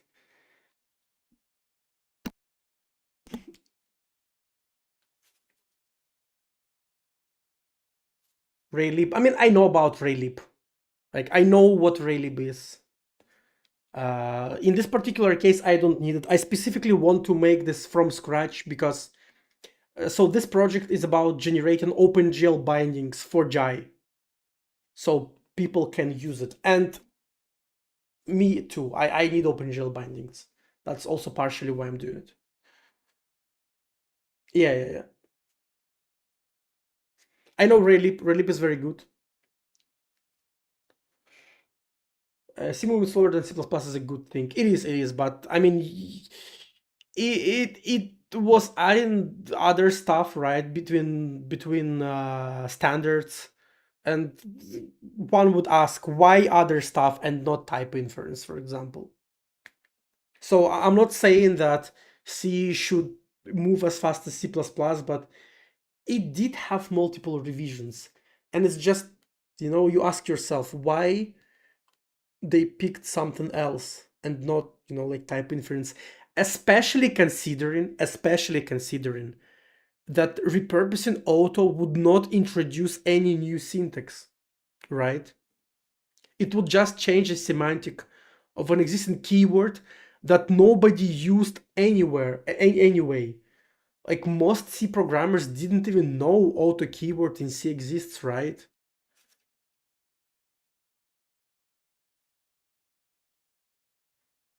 I guess this kind of question you would ask Eskil. Yeah, this is one of those questions I would just like tag Eskil and ask him. I'm talking about Eskil Steenberg. I don't know how do you pronounce it in Sweden, maybe Stenberg or something like that. Yeah. That's who I would ask about it because he's like your friendly C committee member. And for people who don't know, I'm talking about uh, Quell Solar. Fuck. Quell so Twitch. Well, yeah, he's like on Twitch. He's probably by his real name on X. There is no link, so I forgot what his Twitter handle is. But yeah, he streams regularly on Twitch. So let me shout him out. He's literally he was literally streaming today. Yeah, he's like on C committee. Go follow. Yeah, I said on X because I was looking at the URL bar and it said X. So that's why my brain said X instead of Twitter. Usually I say Twitter. Oh, there you go. This literally link, Twitter link. Yeah, there you go. This guy.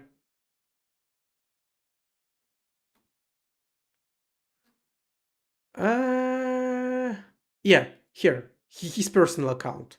Yeah, him. I would ask him about something that's like C related. Me also, I haven't stopped calling it Twitter. Is I like I said, I was looking at the URL bar and URL bar said X, so I said on X. That's literally the reason.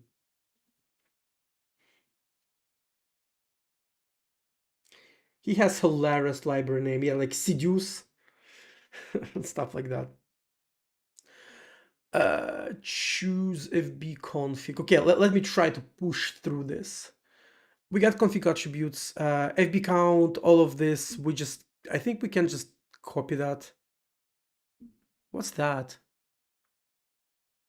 Context compatibility, profile, core, profile beat, arb,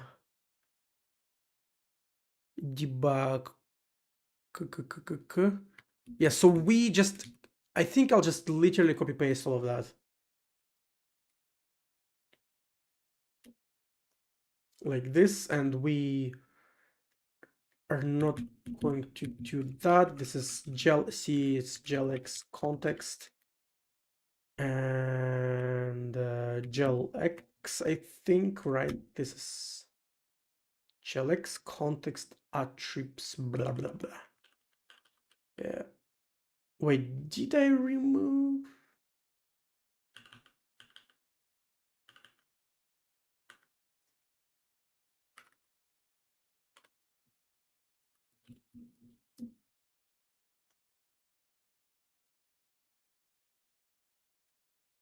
Huh. I wonder why create context attributes arb did not get changed. Oh, because it is a fucking extension, right? No, it's not. Why don't I have this generated, I wonder? So I have Jalex.jai generated.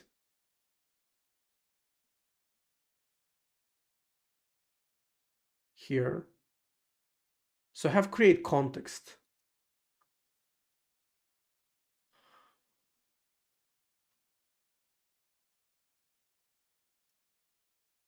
And we have Jalex commands here.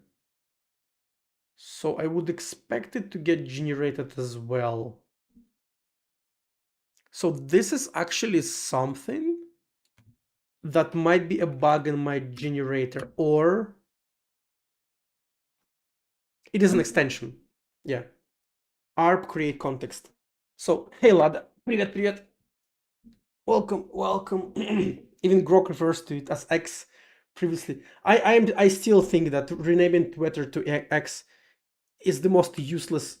First, it's useless rebranding. Second, it fucking sucks. Like Twitter is such a recognizable brand. It has such a big story and like it has a soul.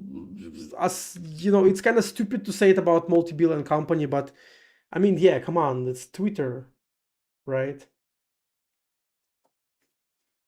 And you rename it into a fucking letter, like a clown. Who does it, right? I think XAI is cool. So I think XAI as a brand is cool, and it also has a cool logo. But couldn't you like keep it separate? Like keep Twitter as Twitter and do XAI, bro. I would never understand it. That's just stupid.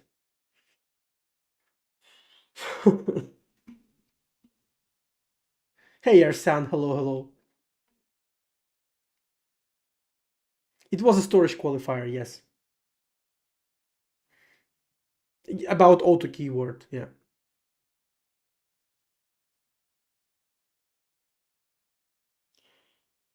His vision was to have everything website. Just okay, you have everything website. Just keep calling it Twitter, bro.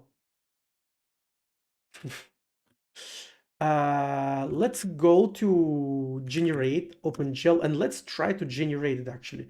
So we have a main here, and main is literally like just a configuration to generate stuff. And I want to add here an extension from JLX here, and let's see if it gets generated.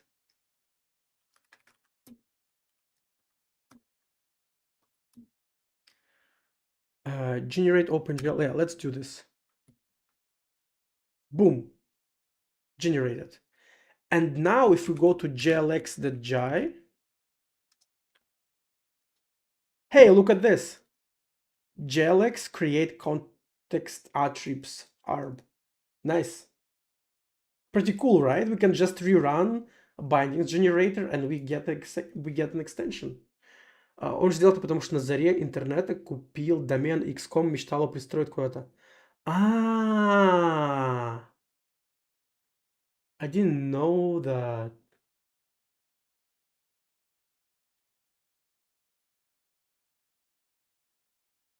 So what Lada says for people who don't speak Russian is that Elon owned X.com since like forever, since the beginning of the internet. And he just wanted to use it. And he decided to use it on Twitter. That's still so stupid. Like, okay, make it X.com and make it redirect to Twitter if you want, but like, why kill a brand this recognizable? It's been what, 4 years, 3 years? People still call it Twitter, and they will be.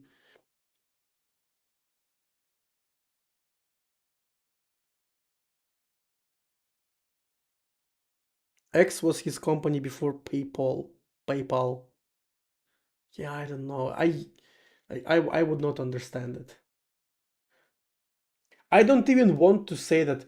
Oh, it's like billionaire 5,000 IQ move. No, I think it's just stupid. Exactly. No one gives a shit. Everybody keep calling it Twitter.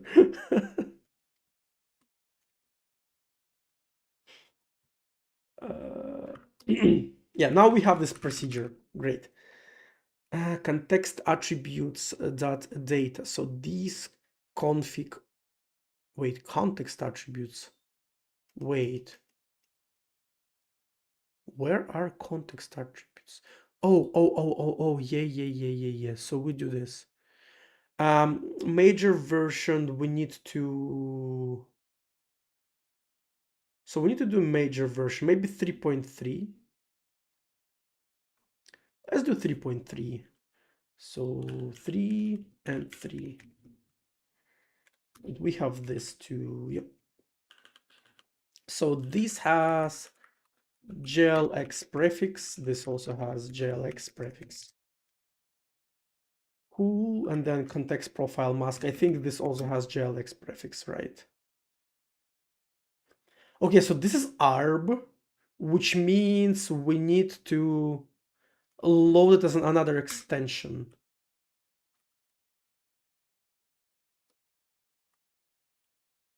Right. Context profile mask arb. So glx context profile profile mask arb. So yeah, look at this. And this is an extension, yeah. So this is an extension.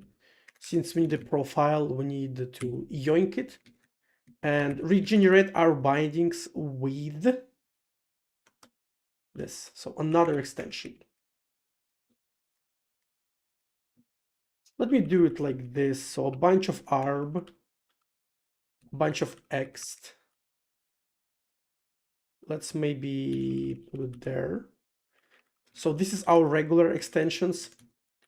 I guess let's make it here. And glx and egl separately.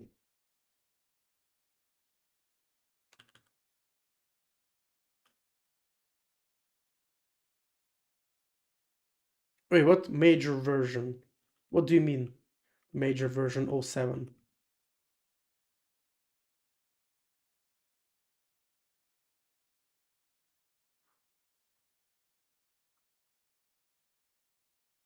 They are switching to threads and blue sky. Ah, major. I see. Yeah, comrade major. Yeah. Sorry. Yeah, general fault. Yeah. Bad commandor at line error syntax first. Actually, don't know. It's like a Russian joke,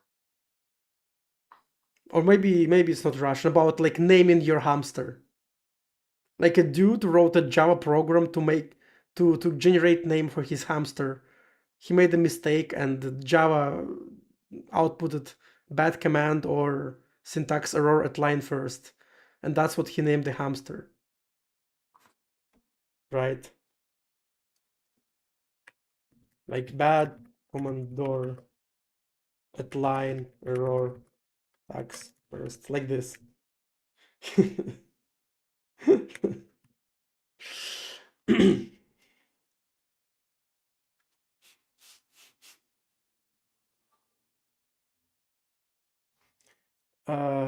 Oh yeah, we probably need these. So I guess so. glx context profile mask. This probably another like extension, right? Yeah. So this is an extension. Oh, it's the same, right? It's for profile as well. Let me actually do it like this. This is more. This is easier to manage. It's the same. Create context profile. glx arp. Yep. And glx and content core profile bit. Is it the same extension? Yeah, the same extension. Nice. Also, context flags are, what's that? This is just a regular enum, so I assume this one as well. So yeah, we'll do this.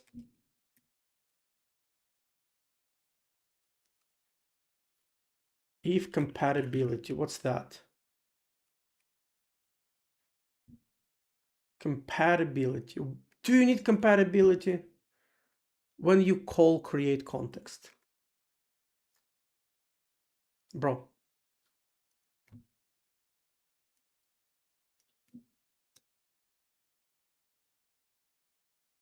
do you want to hear a Russian joke? I know all Russian jokes. What do you mean? So where do we get compatibility? False by default. Do you even set it anywhere?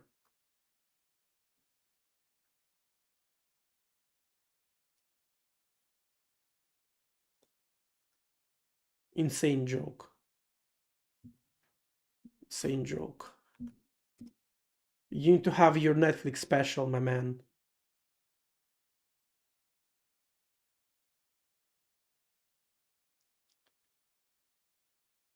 So nobody in Focus calls it with compatibility. It's used by simp and get wrecked. I wonder what kind of compatibility they want. All right, we don't care, right? JLX compatibility bit. So we just do this.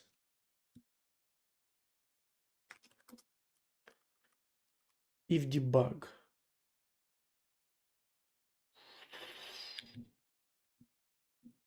I'll just probably do this one unconditionally. And then this, so where do you get display? DPY. So you just said display from xlib. So you can't use so I'm right to assume that you can't just use XCB connection. You must actually use libx11, right?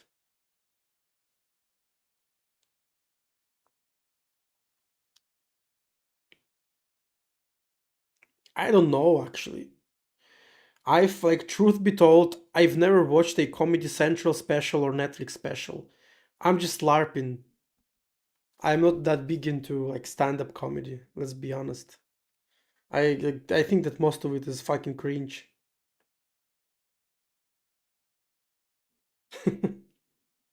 Maybe with few minor exceptions. Uh, so you need to do this.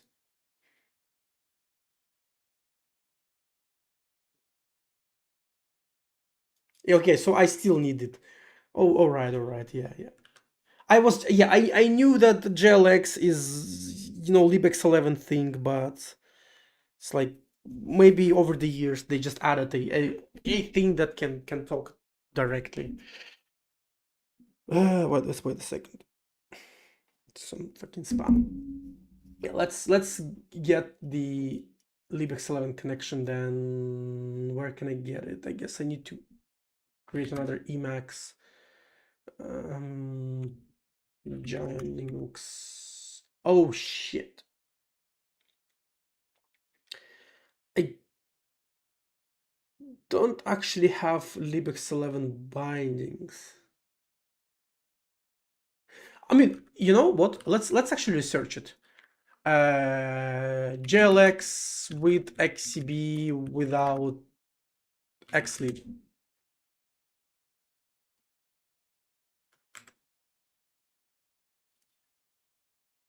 You can't. Period. You need JLX.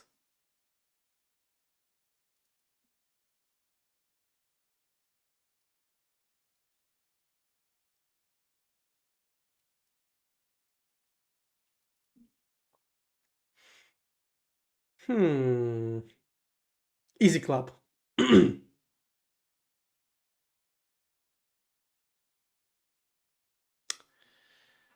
Ay, ay, ay. Poo, poo, poo.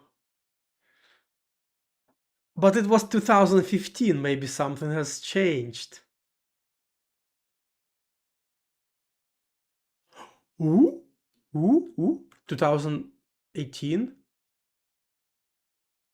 A typical X window in system application is built using xlib to communicate with X server. Xlib has been blah blah blah blah blah blah.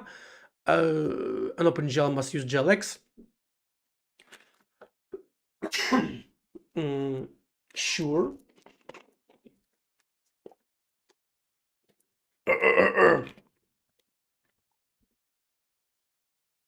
XCB. This is XCB. So this is like we initialize xlib connection and then get XCB from there.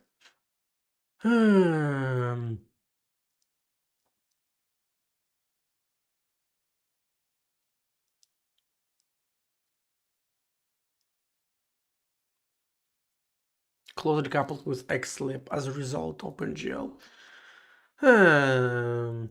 All right.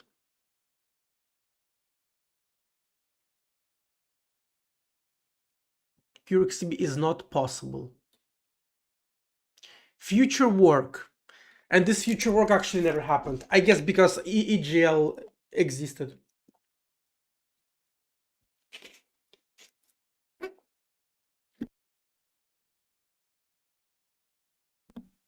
And hopefully you don't hit a system old enough to have non-XCB.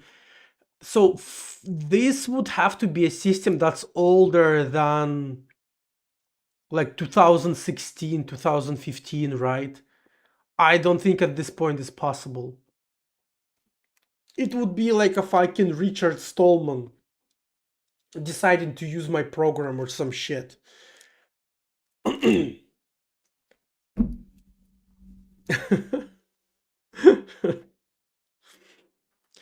uh,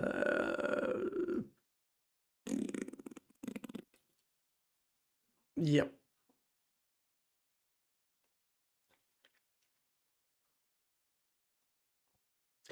Oh, yes, and this is a special library. Library. Yeah.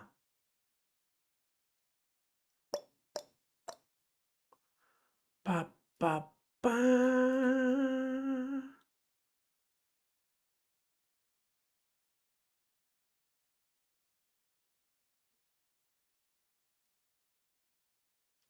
Oh, by the way, yeah. So this should be GLX, right? This should be GLX.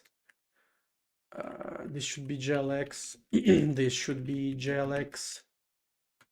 Then, so this should be GLX render type. This should be GLX. Thank you documentation, and everything should be GLX. GLX in every home. Stencil buffer, double buffer, yeah. And samples, this is for anti-aliasing, if I recall correctly.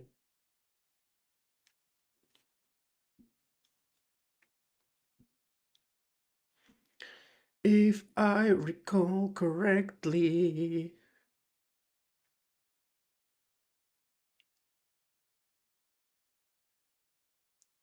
Yeah, I do need it. Yeah, that's true. Maybe I just just to ease on the amount of dependencies, maybe I just use xlib and kind of call it a day.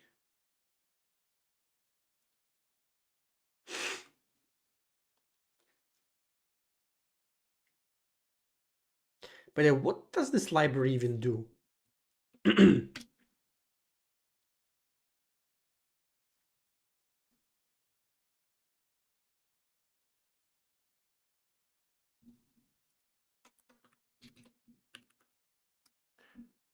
I mean, this is, and also this is just for example. This is just an example code, right? It's not even the production code that I'm actually gonna use. This is just so that people who use,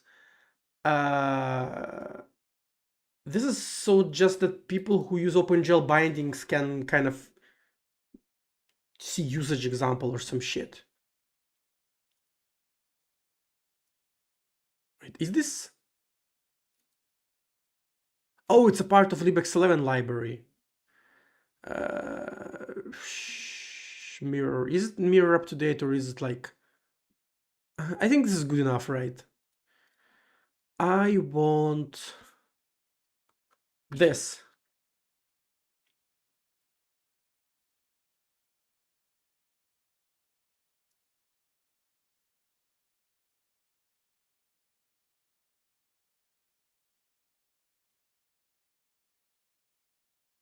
Yeah. Arch has. I think.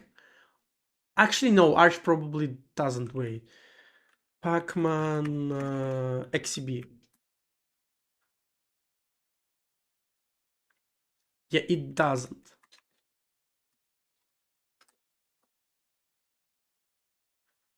libx11.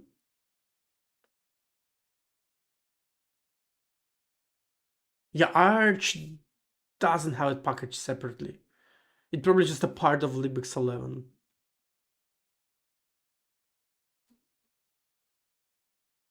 Mm-hmm. Well, but based, I guess. How do you laugh in text in Russian? Like this. Or like this. I mean, yeah, you can do it like that. You can also do like that, but I guess it's kind of somewhat international.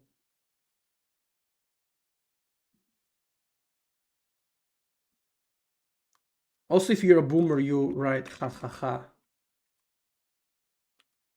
like this. But this is if you're like a babushka or something.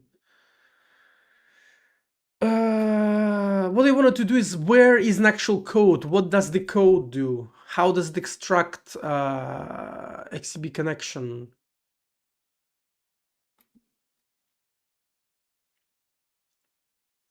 Ha ha ha.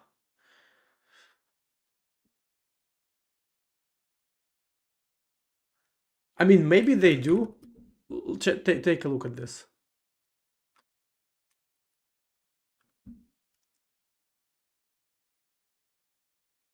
Does it? Рвать, ну что сломать, ну что поджечь, все есть у меня. Протяни только руку, хочу, превращу бегемота в осла. Ну что мне какая-то глупая скука? Пройдет, да уже совершенно прошла. Ой, как мне ой, как мне прогнать бы черную тоску. Ой, кошки на душе скребут. Хочу смеяться 5 минут.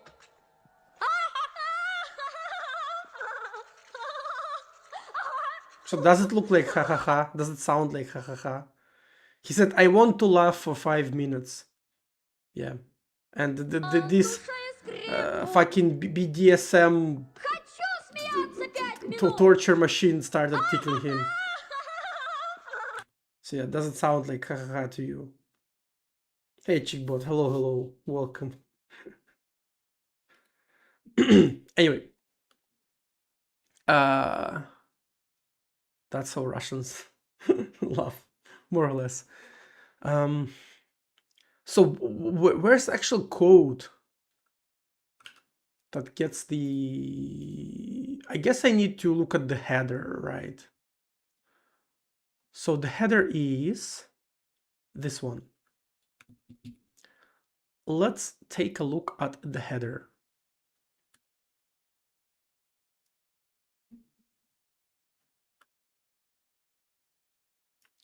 Bro, can't you like not... There you go. So it only has x get xcb connection.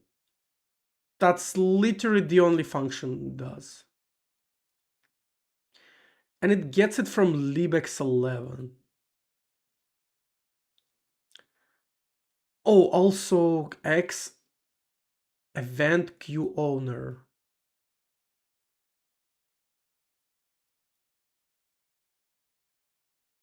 Huh. Ah, I see, I see, I see. So yeah. So this is basically, we tell libx11 who owns the event queue, either xlib connection or xcb connection. So yeah, that makes sense. And how is this implemented? Can I take a look at the implementation? So I basically want to check if it's something I can easily port to Jai without needing extra fucking library. So all it does, it literally takes a display, XCB, event owner, and sets it.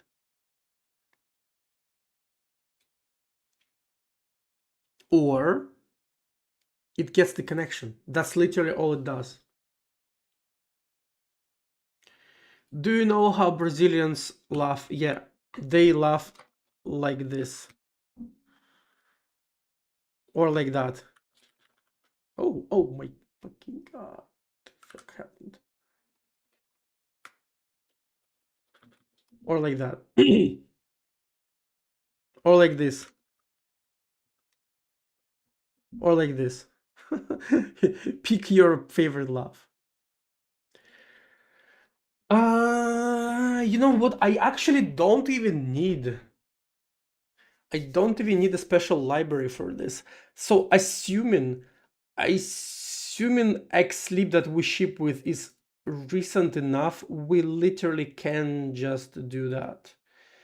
And as far as I'm aware, Xlib that ships with Jai even fucking exposes all of that. Let me take a look. So it has X11 module here. And does it have display info exposed or not? Wait, these are... Ah, it has JLX API here, so that's not gonna be... So this is gonna be... No, display is opaque in the header, but there is an if-def that you can set to expose it. So you can expose it if you want. It's up to you. It's your choice. So it's not there. Maybe it's in input module. No, input just imports X11. That's it. Right. So yeah. Right. So no, it's all here.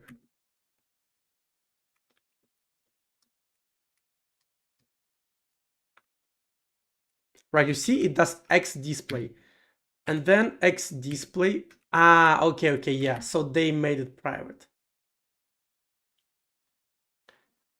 Yeah. So that's what I am assuming too. I'm assuming that X display layout probably didn't change since like forever.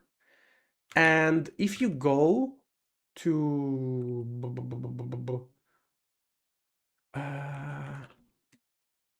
user include x11 xlib.h, and let me like increase font size for you, my blind friends, or I guess better say my friends who watch me on little phones, and there you go. So struct x display. It's not here. It's not here. There you go. There it is. So this is the display. Yeah, here you can define xlib illegal access and you will get access to it. And if I, like a fucking savage, declare this, right? If I literally just declare this, interesting. So, no, it's a procedure pointer. Yeah, I thought, what the fuck is this recursive declaration? No. This is just a procedure pointer. It has some like private. Just deal open the thing.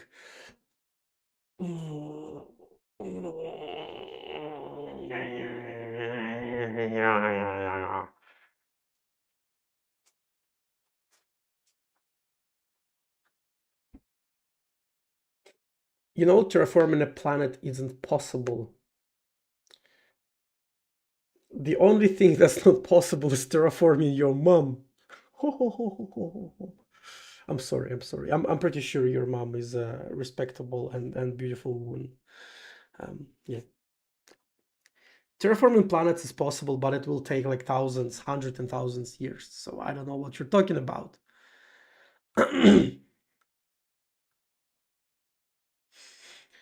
I just like, it's just I look at it. Oh, now I need to think about xlib. So maybe I should just use xlib and not use, not use xcb like at all. Uh, she's dead. My condolences.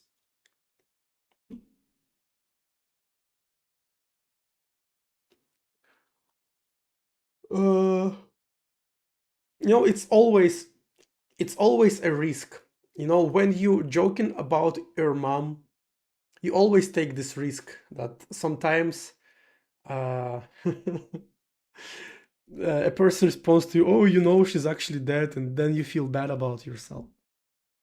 I guess I risked and I lost the game. Well, what can I do? So it's like XAD, it has X private, and this is kind of opaque. But it also has like screen format. And then screen format is, yeah. If the Earth was gonna be destroyed by ecological disaster, you couldn't in 75 years, even if every country came together with an infinite budget, couldn't do it.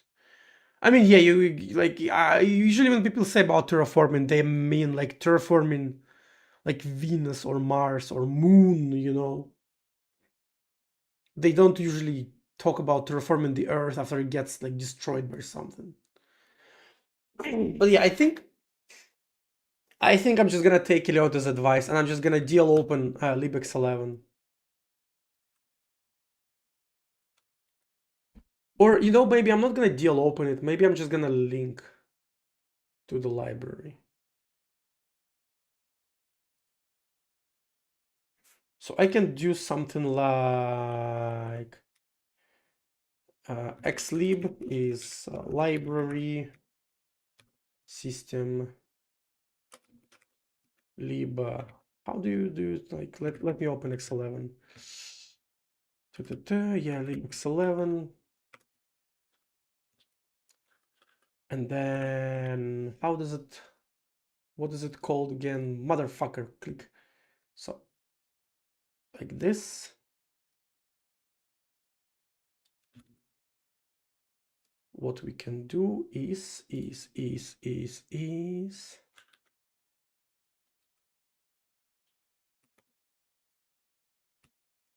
So it's gonna be this, like that, like this, and then dpy is a display display pointer, and it returns xcb connection t, and this one is foreign call, which actually this is kind of redundant because because foreign implies call, but I probably just like to be slightly more, you know, explicit.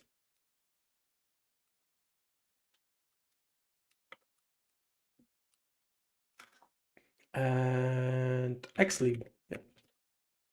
So we do this, and also I think we need to get like a display connection, right? What is it called? X open display, right? So X open, yeah, this is another one we need. And I think that's it.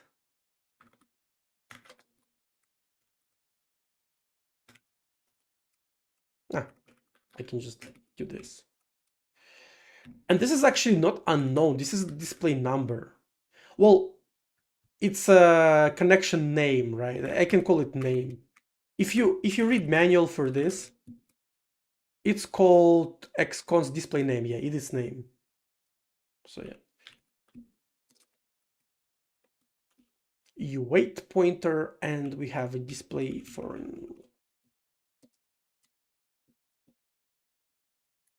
There you go. And I think as far as I know, that's the only thing we need. Oh, thank you. Yeah, you're actually right. You're absolutely right. GJ, hello. Welcome to the stream. This is how you bait people. This is how you bait people to write in the chat. You intentionally, you know, add a typos so people uncover themselves. But yeah, thank you, thank you. The compiler would have caught it, but yeah, I mean,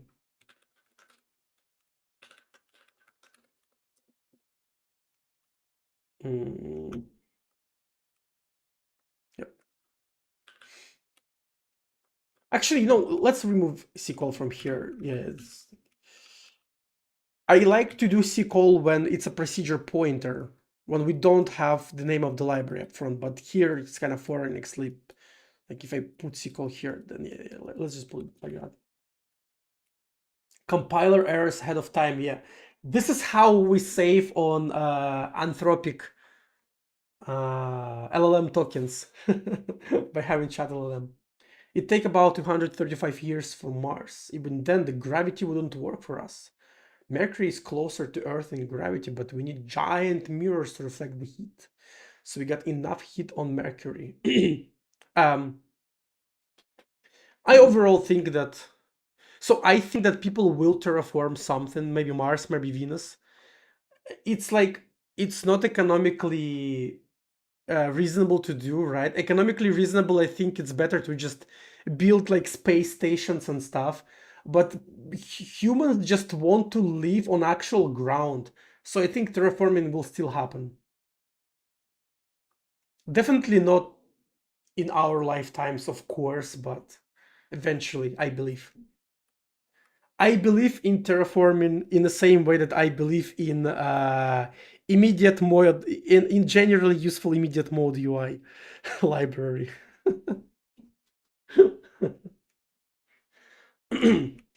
So probably that should be like enough. And I guess instead of calling XCB connect, we need to do like dpy equals x open display, and we say null. Oh my god! I guess I need to test it for errors as well, right? So.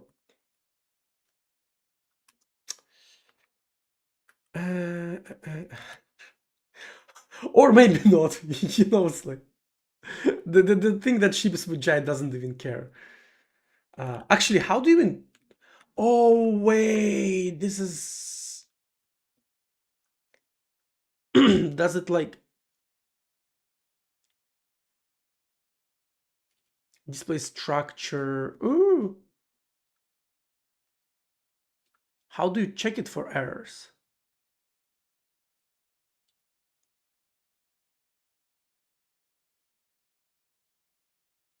If successful, pointer. It returns null after successful call. It just returns null. Great.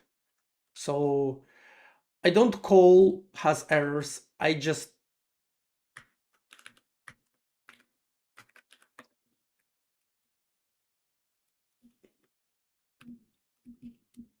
yeah.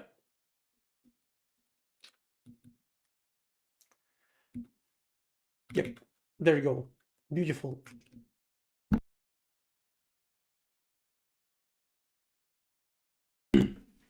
Born too late to explore Earth, born too early to explore the skies, born just in time to become a Twitch LLM chatter. Yes, yes.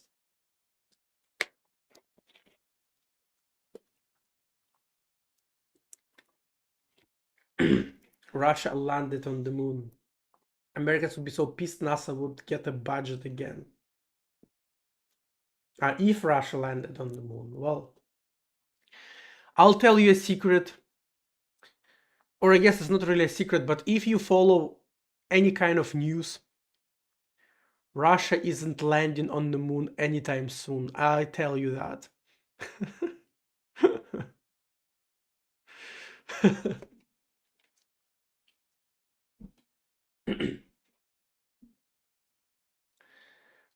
So after that, we get like, bro,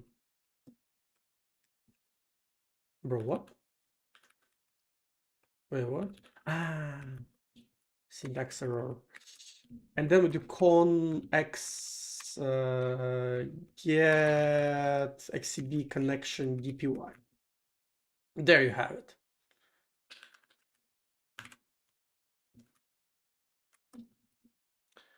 And then we do then we do the same thing here.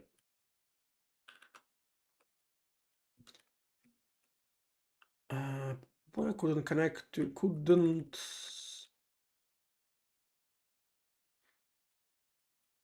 get xcb connection from xlib. This is it. Nice. Now we have both dpy and xcb connection.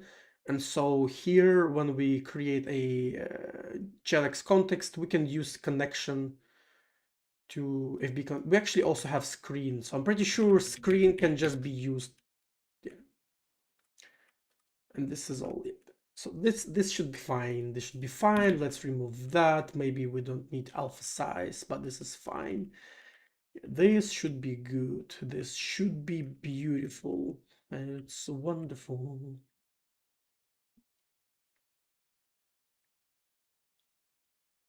Yuri Gagarin was supposed to be on the moon landing. Yeah. Yeah, I'm streaming from the moon. Hello, guys. I'm under the water on the moon. How are you doing? You know what? I'm kind of tired. There's like a bunch of other like Jelex bullshit I need to do. And so I'll probably just finish it off stream, to be honest. Right? Like I have all of the things in place. So you know what? I'll either finish it off stream or I will maybe finish it tomorrow on stream. But now I'm live for 3 hours and it's almost 2 a.m. I'm kind of cooked. I need to wake up tomorrow rather early. So, you know, I'll probably just call it a day. Yeah. I just realized that I'm kind of done. To cheer us up, we can run the EGL version of the triangle and look at it for 2 minutes. You don't have AM PM in Russia. Oh yeah, I forgot. The latest law banned it. Can't even have AM PM. So yeah, let's maybe find someone to raid. I don't know.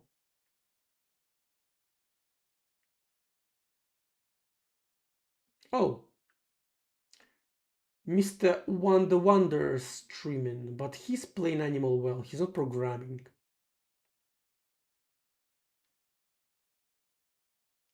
I mean, let's raid him anyway. Why not? Right? He's like also has Jai Beta, and he is a creator of the game Taiji, which is pretty cool puzzle game. He's playing Animal well, so if you're afraid of spoilers, I guess you can dip. But otherwise, if you're on YouTube, feel free to jump on the raid. And I'll see you hopefully tomorrow, where we either finish this, or if I finish this off stream, then we will maybe clean up the JLX bindings, because at the moment they don't exactly valid. There's some quotation marks we need to fix. But yeah, I realize that I'm kind of tired. I'm just gonna go to bed. Yeah, say hi to Mr. Matthew, and I'll see you all tomorrow. Bye bye, people. Have a good night.